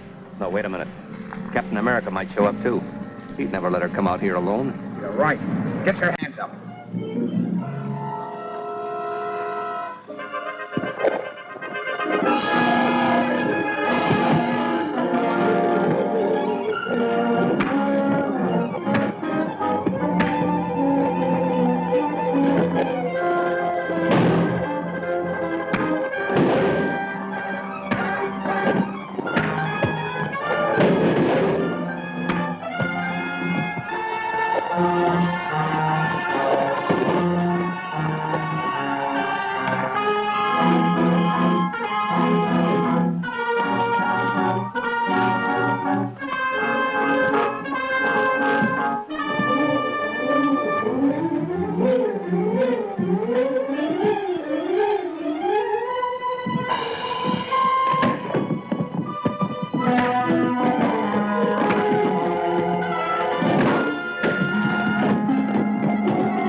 badly hurt, but still alive. We'll have to get him to a doctor right away if we want to save him and find the scarab. Bart Matson, who was captured last night by Captain America after a desperate fight, has been positively identified as the criminal who abducted Dr. Lyman and stole his world-famous life-restoring machine. Fatally injured in the battle, Matson is now in the home sanitarium on the verge of death. Attending physicians hope that he may revive sufficiently to speak. If he does, the district attorney is anxious to question him about that master criminal, the Scarab. Manson won't talk even if he is dying. I know that, but he's our most valuable man. If he dies, we'll have to change all our plans. No, we won't. As a matter of fact, I plan to get his body before it reaches the morgue. But Matson's dead body can be of no use to us. No. But restored to life it can. I'll make arrangements to recover the body. And when we do, I'll force Dr. Lyman to perform an experiment that will amaze even the district attorney. What's the latest on that? It's getting worse. The doctors have lost all hope of saving him. Oh, yes, Commissioner. Dr. Black just phoned me from the sanitarium. Matson is dead. I've ordered the guards removed, and the county morgue will pick up the body. Well, that's unfortunate. Matson's death robs us of the best lead we ever had to the Scarab. But the search must go on for Dr. Lyman. Put every available man on the job. Okay, Grant.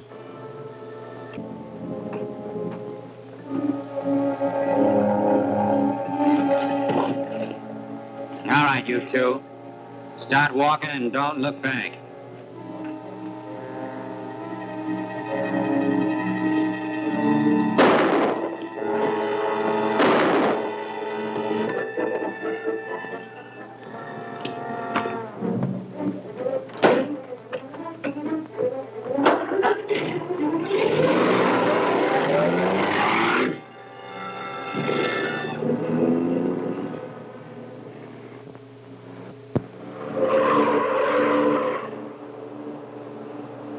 Well, there's the truck from the county morgue.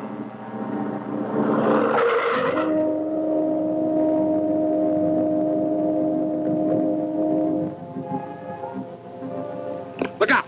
Don't step there. Something written on the ground. 1D7744. That must be the license number of the killer's car. This man must have written it before he died. I'll have Davis check on that.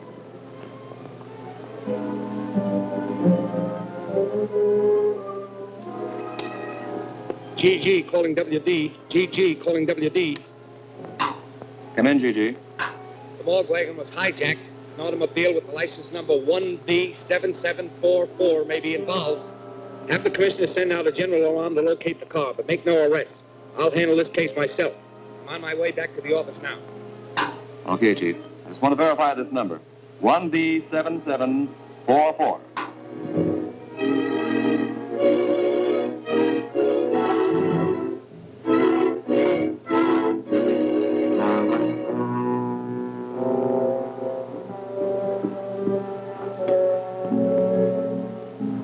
Get the machine ready.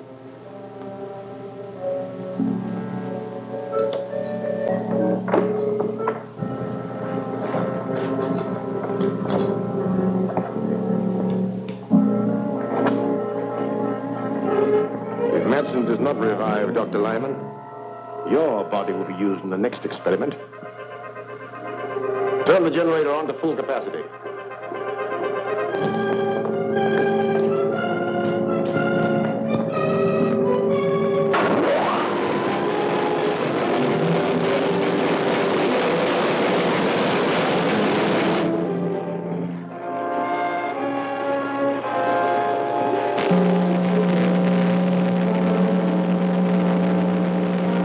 How long will this take?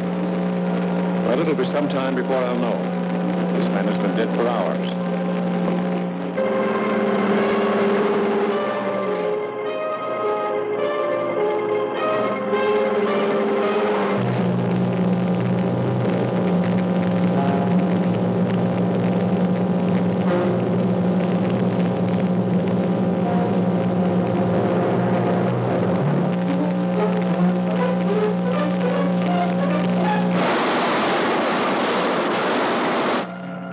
Well, that should be enough for now.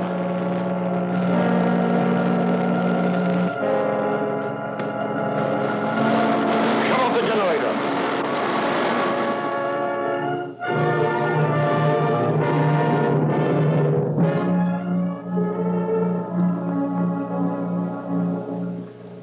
He's ready for the serum now.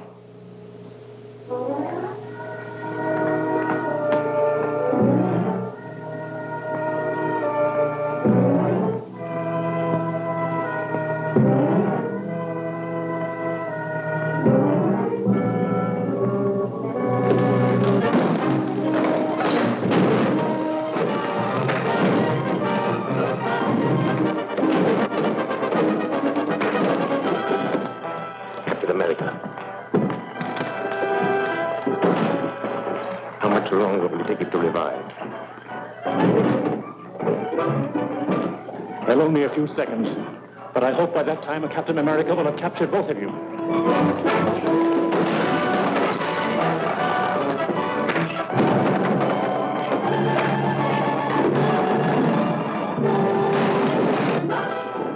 His eyelids are fluttering.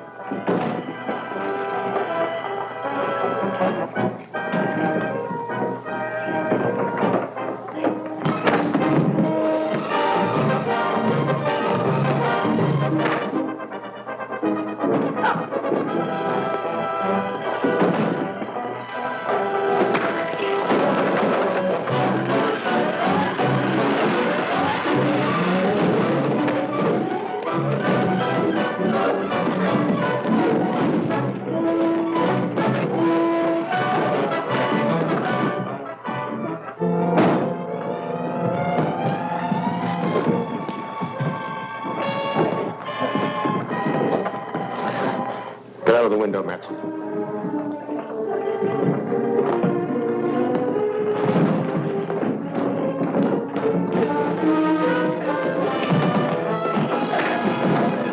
I'll cover you till you get down. Wait in my car in the alley.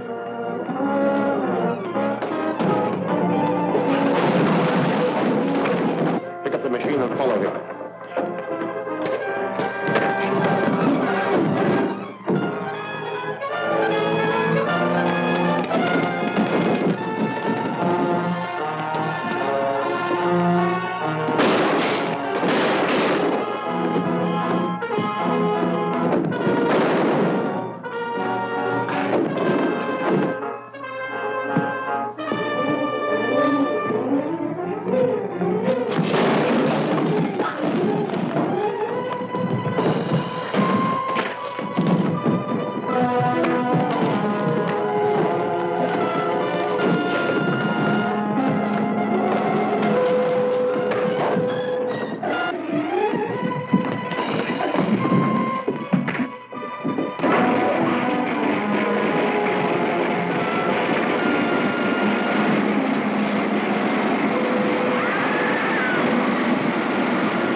A dead man has been brought back to life. This astonishing news came from the district attorney's office today when it was announced here that Bart Matson, the notorious Garrett henchman who died yesterday, was resurrected by Dr. Lyman's life-restoring machine. While there are no known witnesses to the actual operation, Matson was seen escaping from an electrical laboratory in which the body of Dr. Lyman was found in the midst of the wreckage of his machine. You should be thankful, Matson. You're the only authentic case of modern times of a man who has returned from the dead. I owe you a lot for that. Too bad Lyman smashed the machine. Yes, it's unfortunate. However, we've destroyed another enemy. Don't forget that Captain America turned Dirk over to the police.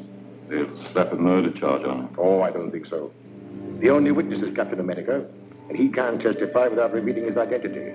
If he does that, we should be compensated for the risk we are taking. Dirk might talk. They put the screws on. No. I'm taking all precautions. Our lawyer has gone to see him. He'll warn Dirk to keep silent.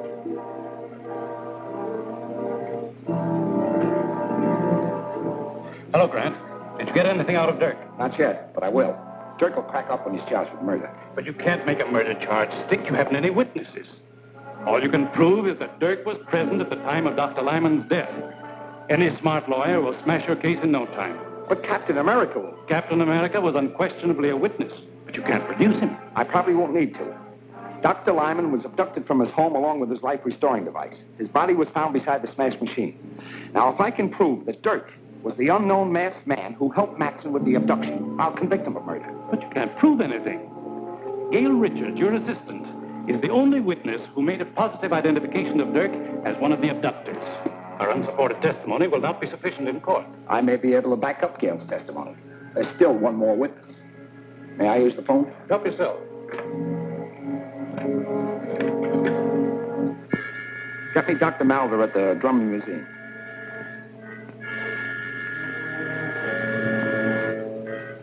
Yes, Gardner. Is there something I can do for you? I hope so. We have a prisoner here who we believe is one of Lyman's murderers. Now, we'll have a case against him if you can testify that he was one of Lyman's abductors. But he was masked. I only saw the man that Miss Richards called Matson. I understand that. But we'll put a mask on the prisoner, and there may be something, some gesture or some mannerism that you may recognize. At any rate, it's worth a trial. Now, could you arrange to be in my office at 2 o'clock this afternoon? Of course. But I hope you have the right man.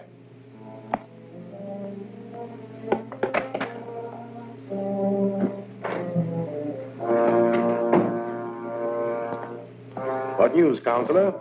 The district attorney is going to spring a surprise witness to identify Dirk as one of Dr. Lyman's abductors. I know all about that. I've just talked with the district attorney. As a matter of fact, I am to be the surprise witness. You? Excellent. That will knock that case into a cocked hat. I'll get a habeas corpus? On the contrary, I shall identify Dirk as being one of the abductors. Identify him? Well, you can't do that. Dirk will squeal.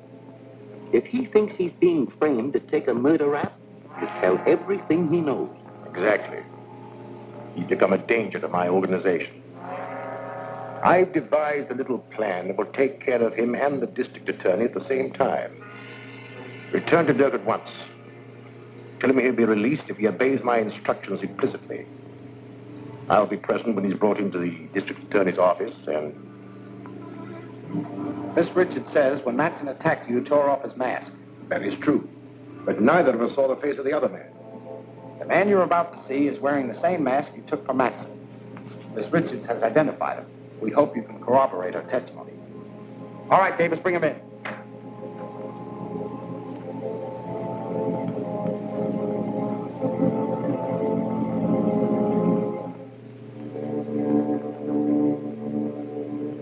No, I'm sure this is not the one. Quite right, Doctor. This man is one of my operatives. Bring in the next one, Walt. You understand, Doctor, we've got to be absolutely sure. We don't want your judgment influenced by your friendship for Lyman. Of course. My opinion will be without prejudice, I assure you.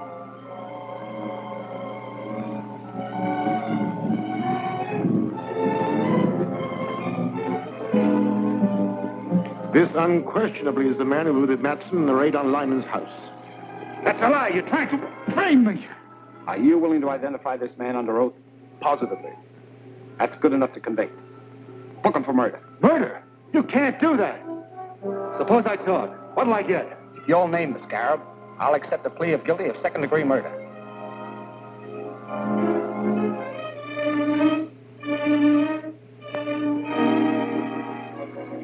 All right.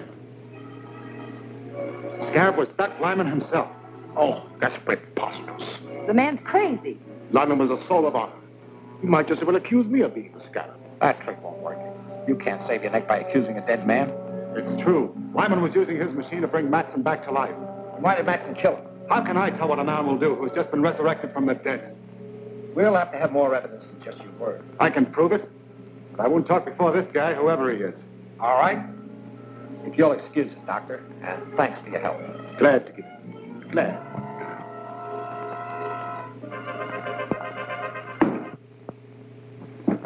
Now talk. What's your evidence? Lyman's papers and a list of all his agents. They're hidden in his house. Lyman's house was thoroughly searched before it was closed up. You didn't know the Scarab. There are secret compartments in his house that your caps could never find. Take me there and I'll show you. I think you're lying, but I'll call your bluff and take you to Lyman's house.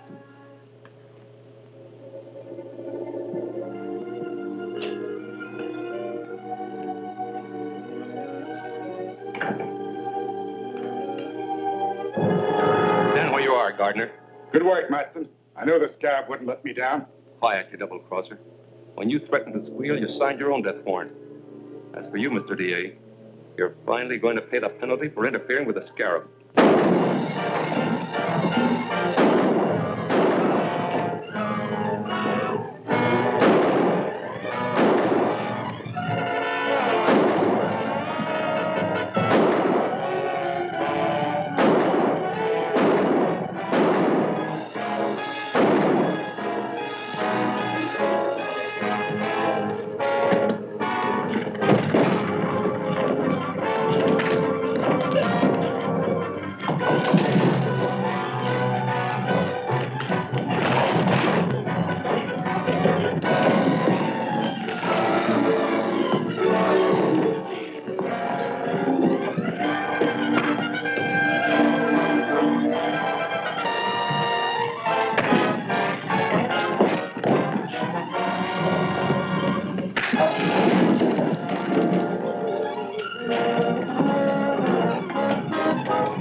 Take care of anyone who follows us.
car was smashed and the Scarab's agents escaped.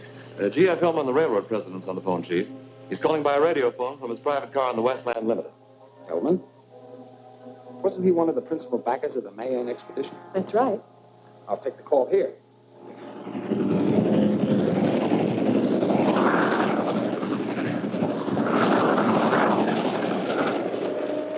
I've made a remarkable discovery. A clay tablet which I received from the last Mayan expedition was dropped and broken yesterday and exposed a copper plaque etched in Mayan symbols. It's a portion of a map showing the location of the fabulous Temple of Emeralds in the lost city of Zada. That's a dangerous discovery, Mr. Hillman. The Scarab will stop at nothing to obtain that map. That's why I'm calling you. A duplicate stone tablet, undoubtedly containing the missing portion of this map, was given to Dr. Maldor, curator of the Drummond Museum. You both must be protected. Not a word about this to anyone. I'll arrange reservations for you at a quiet hotel. Plainclothesmen will meet you at the depot and escort you there. Meanwhile, I'll contact Dr. Maldor and warn him. Thank you, Mr. Gardner. I'll take the necessary precautions. Goodbye. DA, huh? What's he want to know? He already knows too much. Bring the bronze box from the display case of the Mayan exhibit. I've been a fool. The key to the secret wealth of Zada. Half of a map to locate the temple has been lying here in the museum under my nose. Half of a map? Has it been torn? No. It was etched on a copper plate and must have been broken in 2 parts for better concealment. Hillman discovered one of them and is taking it to the district attorney.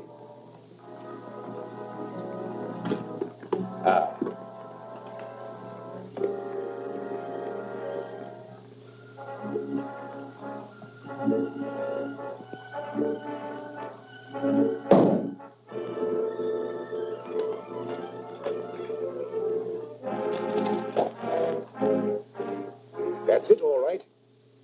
It's worthless without Hillman's half. Of course. But I can overcome that difficulty. I shall discover Hillman's whereabouts through my good friend, District Attorney Gardner. Come in.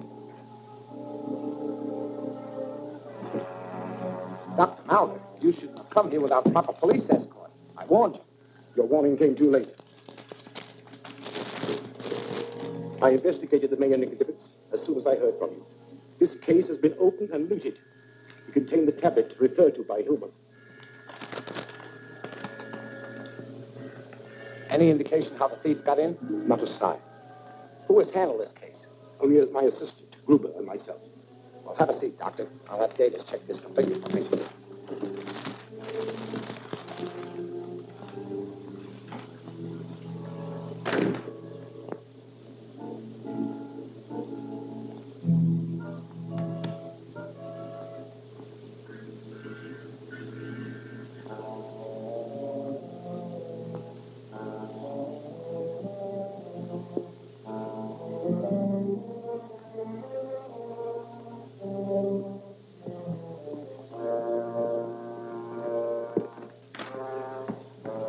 I'll let you know what we learned, Doctor.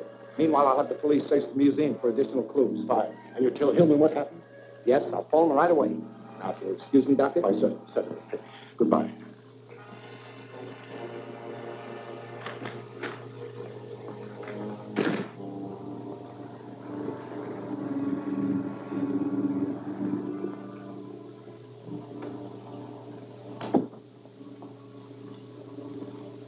Have you forgotten we're dining with Mr. Hillman? I'll be with you in a minute.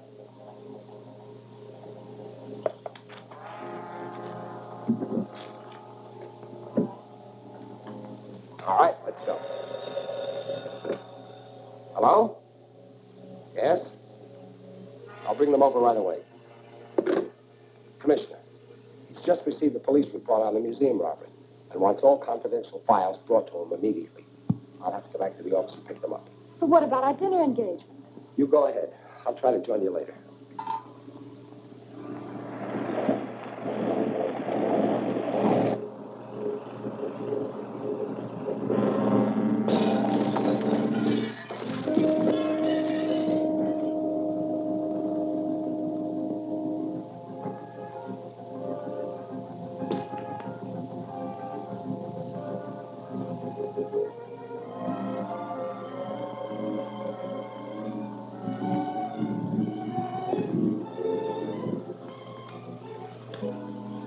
you know what we learned, Doctor. Meanwhile, I'll have the police search the museum for additional clues. Fine. And you tell Hillman what happened? Yes, I'll phone him right away. Now, excuse me, Doctor? Why, certainly. Goodbye.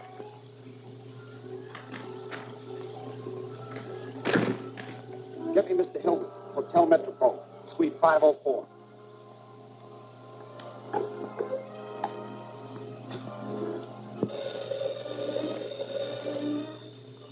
Yes? Here's your information. Metropole Hotel, Suite 504. That's all we need. Leave the jewel at Scallop and clear out fast. Hillman's at the Hotel Metropole, Suite 504. You know the plan. Get started. Yes.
Hello?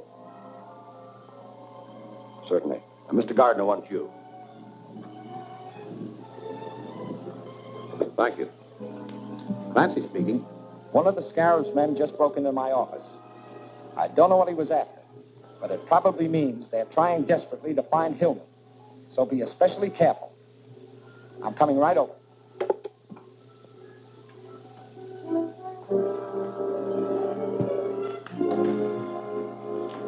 Mr. Gardner can't arrive too soon to take the accursed thing off my hands. That's probably the waiter. Better play safe and hide that thing.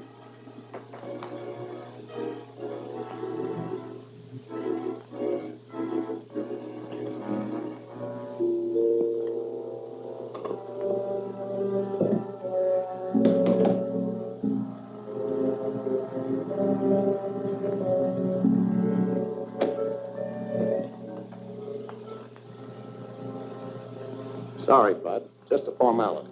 Go in.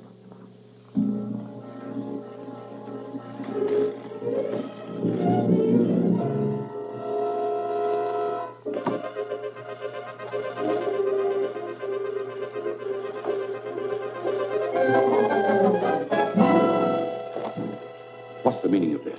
One peep out of any of you, and it'll be your last. Get over here. Turn around.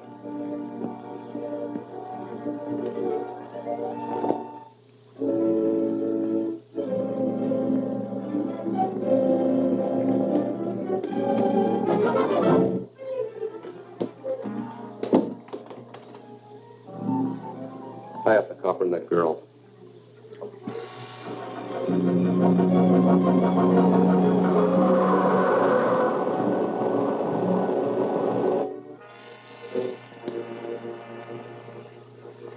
Put them in the closet.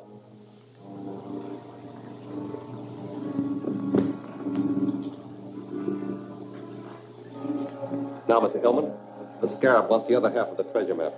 You may tell the Scarab I'll not aid his murderous plans, even at the risk of my life. Not only your life, but the thing.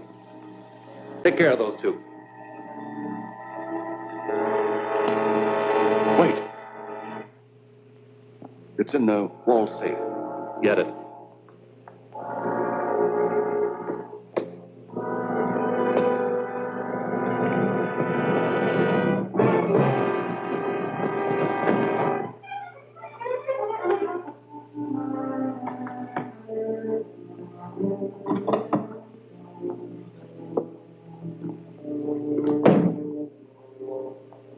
Watch him. If he tries any tricks, let him have it.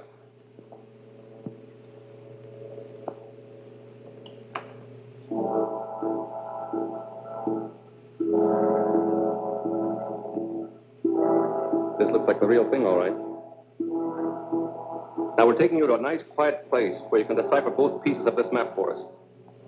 We'll go out the service entrance. Take a look in the corridor and see if it's clear.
Captain America landed in the truck down there. He may be alive. We'd better clear out before he raises an alarm. We've got to take Hillman with us. He's the only one that can decipher the plaques.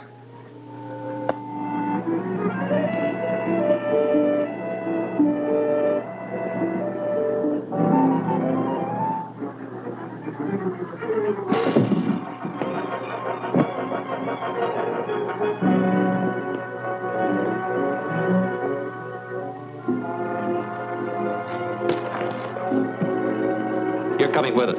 If anyone tries to stop us, you'll be the first to get it.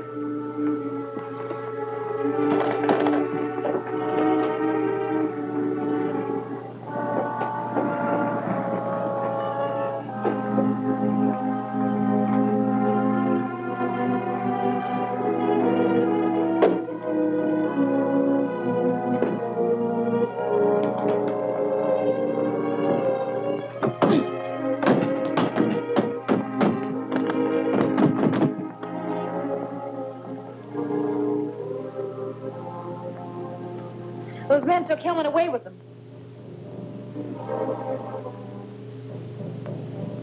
Captain America tried to trail us, but we lost him. So Hillman is resting comfortably at the farm. He'll be in shape to talk by morning. I wonder how Captain America found out we were at Hillman's hotel. I think I know. One of my agents reported that the man we sent to the district attorney's office for the electro recorder was killed. His body is in the morgue.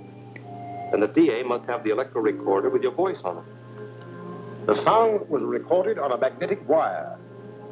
When it was played back, all sound was eradicated. There was no identifying mark on the mechanism. We have nothing to worry about from the district attorney.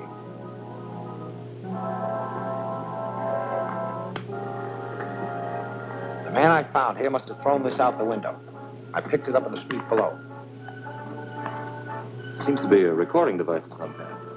Yes, and it may have been planted in this office.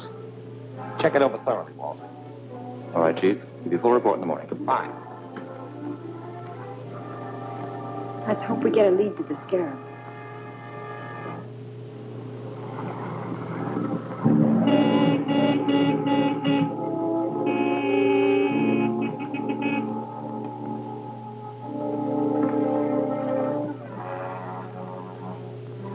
It's Matson, and the Scarab is with him.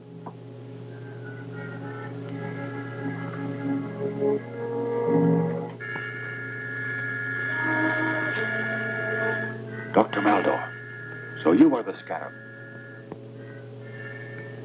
Yes, I am the Scarab. The murderer of Lyman and Dodge and... I didn't come to discuss that. Let's get down to business, Hillman. I must learn the location of the lost Temple of Emeralds. You will suffer the same fate as your associates unless you decipher these plaques for me.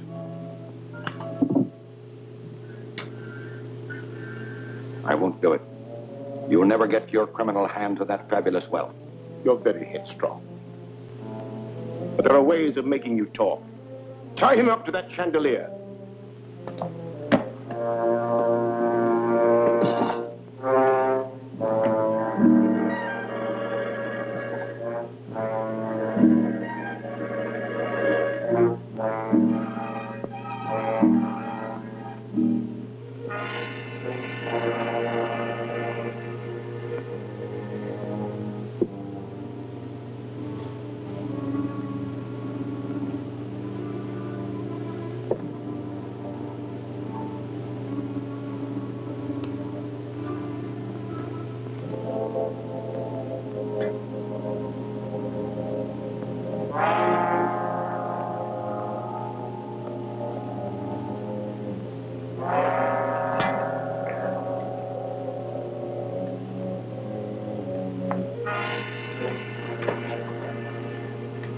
There'll be plenty of time to get the information I want.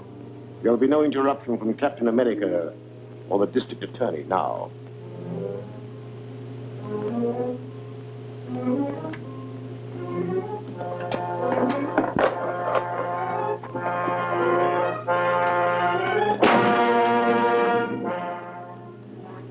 What'd you find out? Well, there were no identifying marks on the parts, but I found a fingerprint on one of the magnetic coils. Good.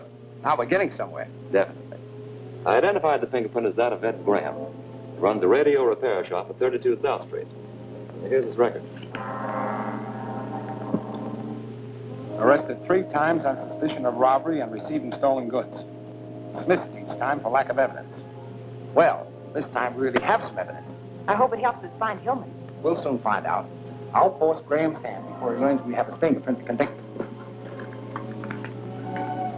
Get in touch with the chief operator at the telephone company. Have her cut into the line to Graham's radio shop.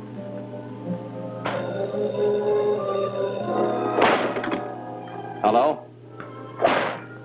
Just a minute. I'll talk. Cut him down. Graham's on the phone.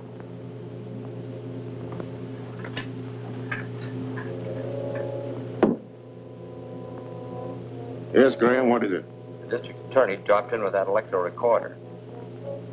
He couldn't figure it out. I told him I'd never seen anything like it. Was he suspicious? I don't think so. He just seemed to be checking around the radio shops. All right. Let me know if you find out anything else.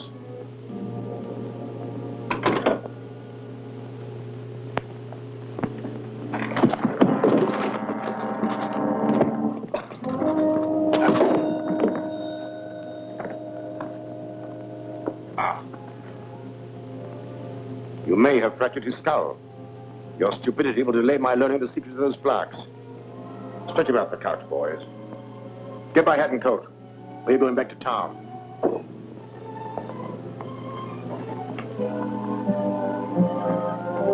Yes, operator. Thank you.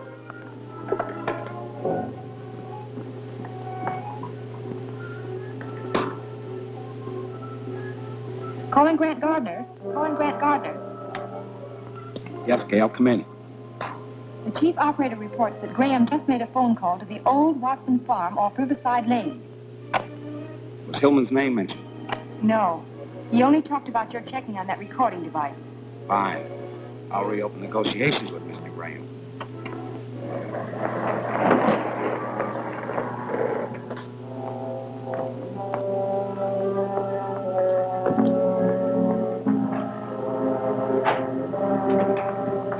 You're under arrest. What for? For manufacturing that recorder. Your fingerprint was found on the coil. All right, I made it. I sold it to a stranger. Yes. The stranger you just called at the Watson farm. How'd you find out? Never mind that. You better talk and talk fast. Is Hillman at that farm? Get around behind here.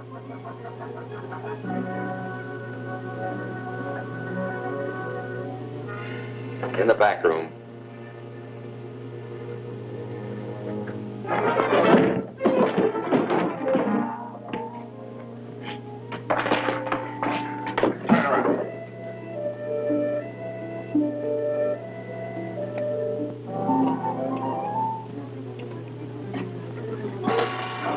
That'll hold you for a while. I'm going to investigate that farm.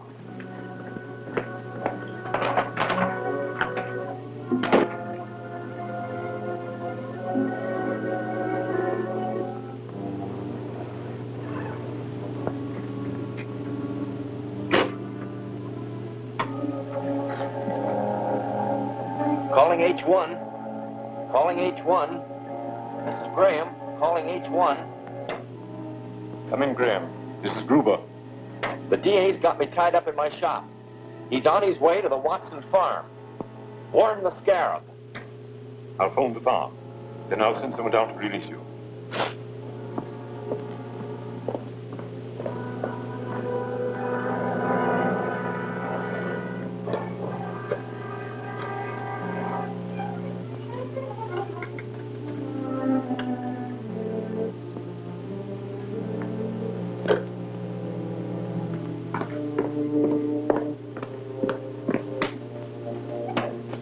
Calling MA. Calling MA. Calling MA. This is Gruber. Come in. What's the trouble? The DA got the goods on Graham. He's on his way to the farm right now. Tried to phone him there, but no one answers. Shall I try again? It's no use. The phone's out of order. There's no way to warn them. Can you beat the DA to the farm? No, it's impossible. Call my pilot. Tell him to have the plane ready to take off. Instruct him to load the bomb rack. Hillman knows that I'm the Scarab. There's never lived to talk. We've got to fly there and bomb the house. Yes, sir.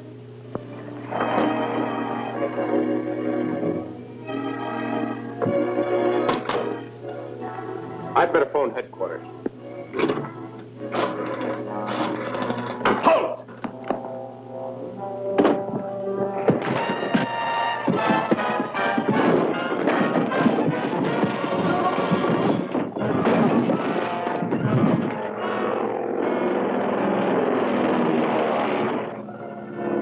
We're coming to the house now. Nose are down.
This is our last bomb. We mustn't miss.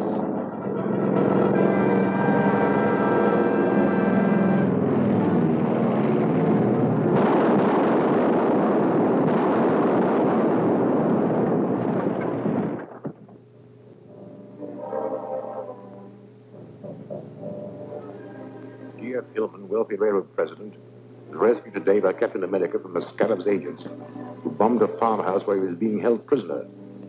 Suffering from a brain injury, he was rushed to a hospital, the name of which the district attorney refuses to divulge, saying it will be kept a secret to protect Hillman. If Hillman does regain consciousness, you'll tell them that you are the Scarab. He must be killed before he can talk. How? Only the DA and Captain America know where he is. It is obvious that the district attorney and Captain America are the same man. When Graham phoned from the radio shop, he said that the district attorney was on his way to the Watson farm. Yet Captain America was the one who reached there. That doesn't locate Hillman for us. Gail Richards will. How is he? Bad shape. I wired for a famous brain surgeon. He was just starting off on a hunting trip when his office caught him. He's driving back and should be here by 5 o'clock. Here's their reply. He says he's coming here to the office. Yes. I couldn't take a chance to let anyone know which hospital Hillman is in. When the doctor arrives, I'll drive him there. In the meantime, you go to the hospital, stay right beside Hillman. In the event that he regains consciousness, try and get a statement, even for a moment. Understand? Right.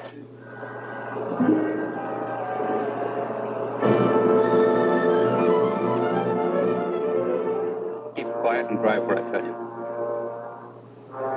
Where to? The Drummond Museum.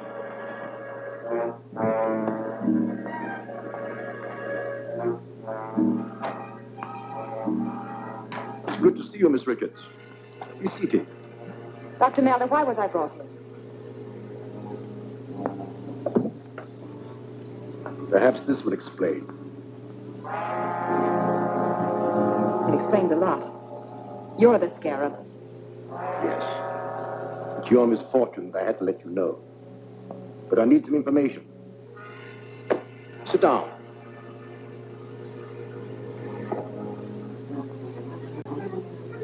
Tell me, where are they keeping Hillman? If I knew, I wouldn't tell you. Fortunately, only the district attorney knows. I had thought you would say that. But I have a means of making you tell me the truth.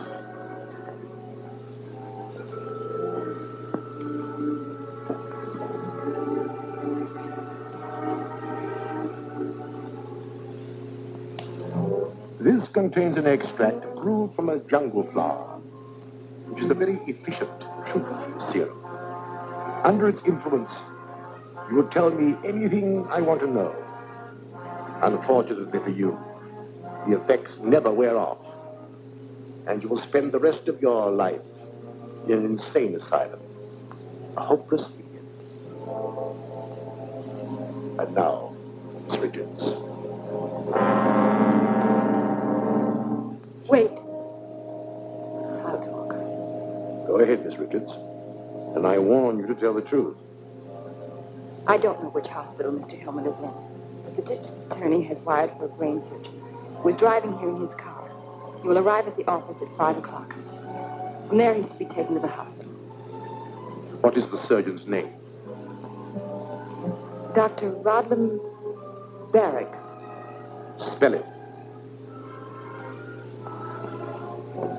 Rodlam-Barracs.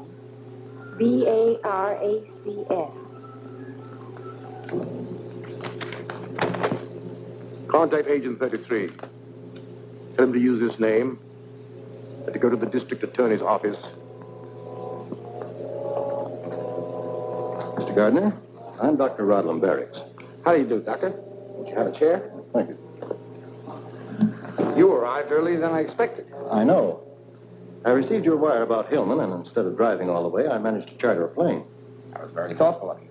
In a case like this, time is important. Has Hillman regained consciousness? Sorry, no. That's alarming. I'll have to make an examination at once. Which hospital is he in? The Crestview on Woodlawn Avenue. My associate's waiting for my call. May I use your phone? Certainly. I'll dial it for you. What's the number? Oh, 2643.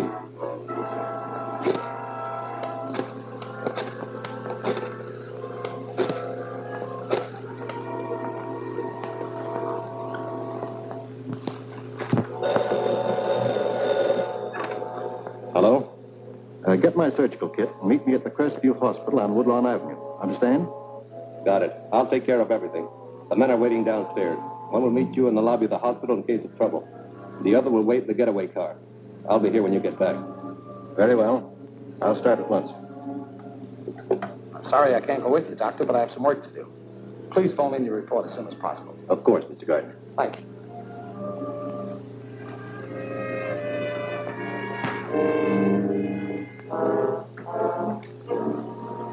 What's up? That man's an imposter. Only Gail and I knew I'm expecting a brain surgeon, and the man I wired for is Dr. George Thomas. Then Gail is in trouble. Exactly. But there's a chance to find her. I gave him the name of the wrong hospital. I want you to phone the commissioner. Ask him to send a raiding party to the Crestview Hospital and pick up Dr. Rodlam Barracks and whoever's with him. Meanwhile, I'm going to trace that phone call he made.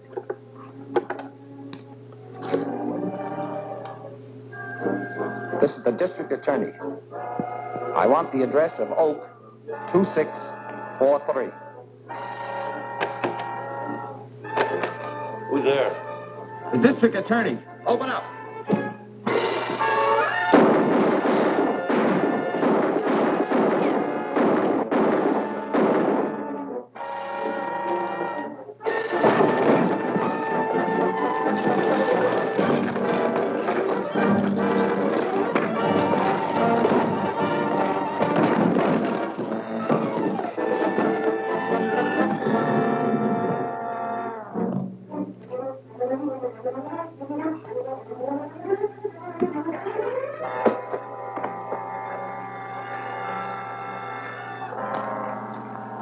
Where's Miss Richards?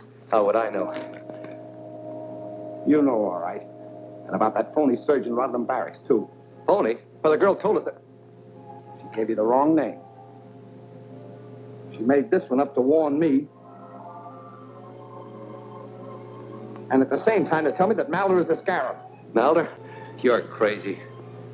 Hey, how could she do that? Rodlam Barracks is Malder Scarab spelled backward. See?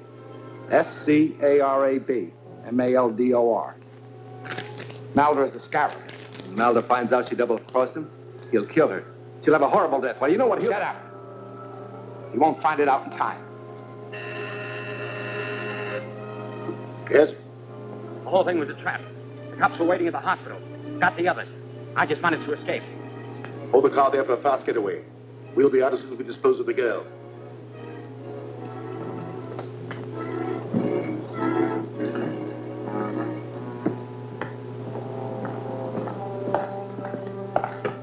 So you lied to me. No one can do that and live.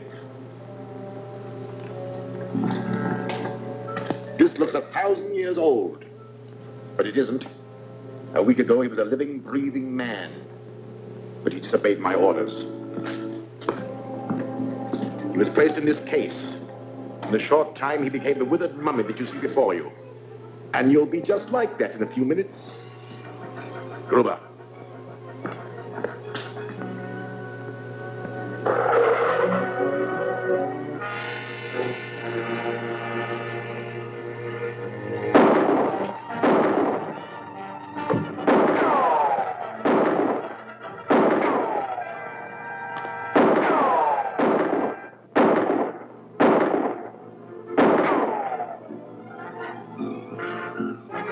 I'll get our valuables together while you connect the mummifying gas.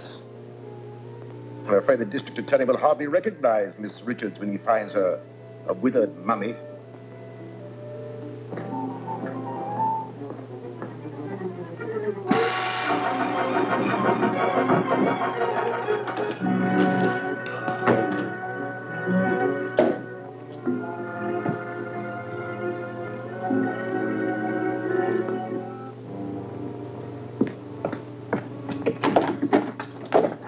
Leaving, Mr. Scarab? You arrived sooner than I expected, Mr. District Attorney. Where's Gail Richards? Well, you'll never find her unless you're willing to exchange her life for my freedom. The Scarab will have the pleasure of turning on the gas himself. Better make a deal, Captain America. In a few minutes, it will be too late to save Miss Richards. Then she's in the building. Tell me where she is.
Thanks to Captain America, whom we now know to be our fighting district attorney, the Scarab and his murderous gang pay the supreme penalty in the electric chair at the stroke of midnight tonight. To review the Scarab's crimes... No need to review them now. These convictions definitely prove that crime doesn't pay. I want to say that the people of this city owe a great deal to you, Mr. District Attorney, Captain America. Thank you. But we owe a great deal more to Gail. Her cleverness tipped me off to the Scarab's identity. But Captain America arrived in time to capture the Scarab. It's midnight.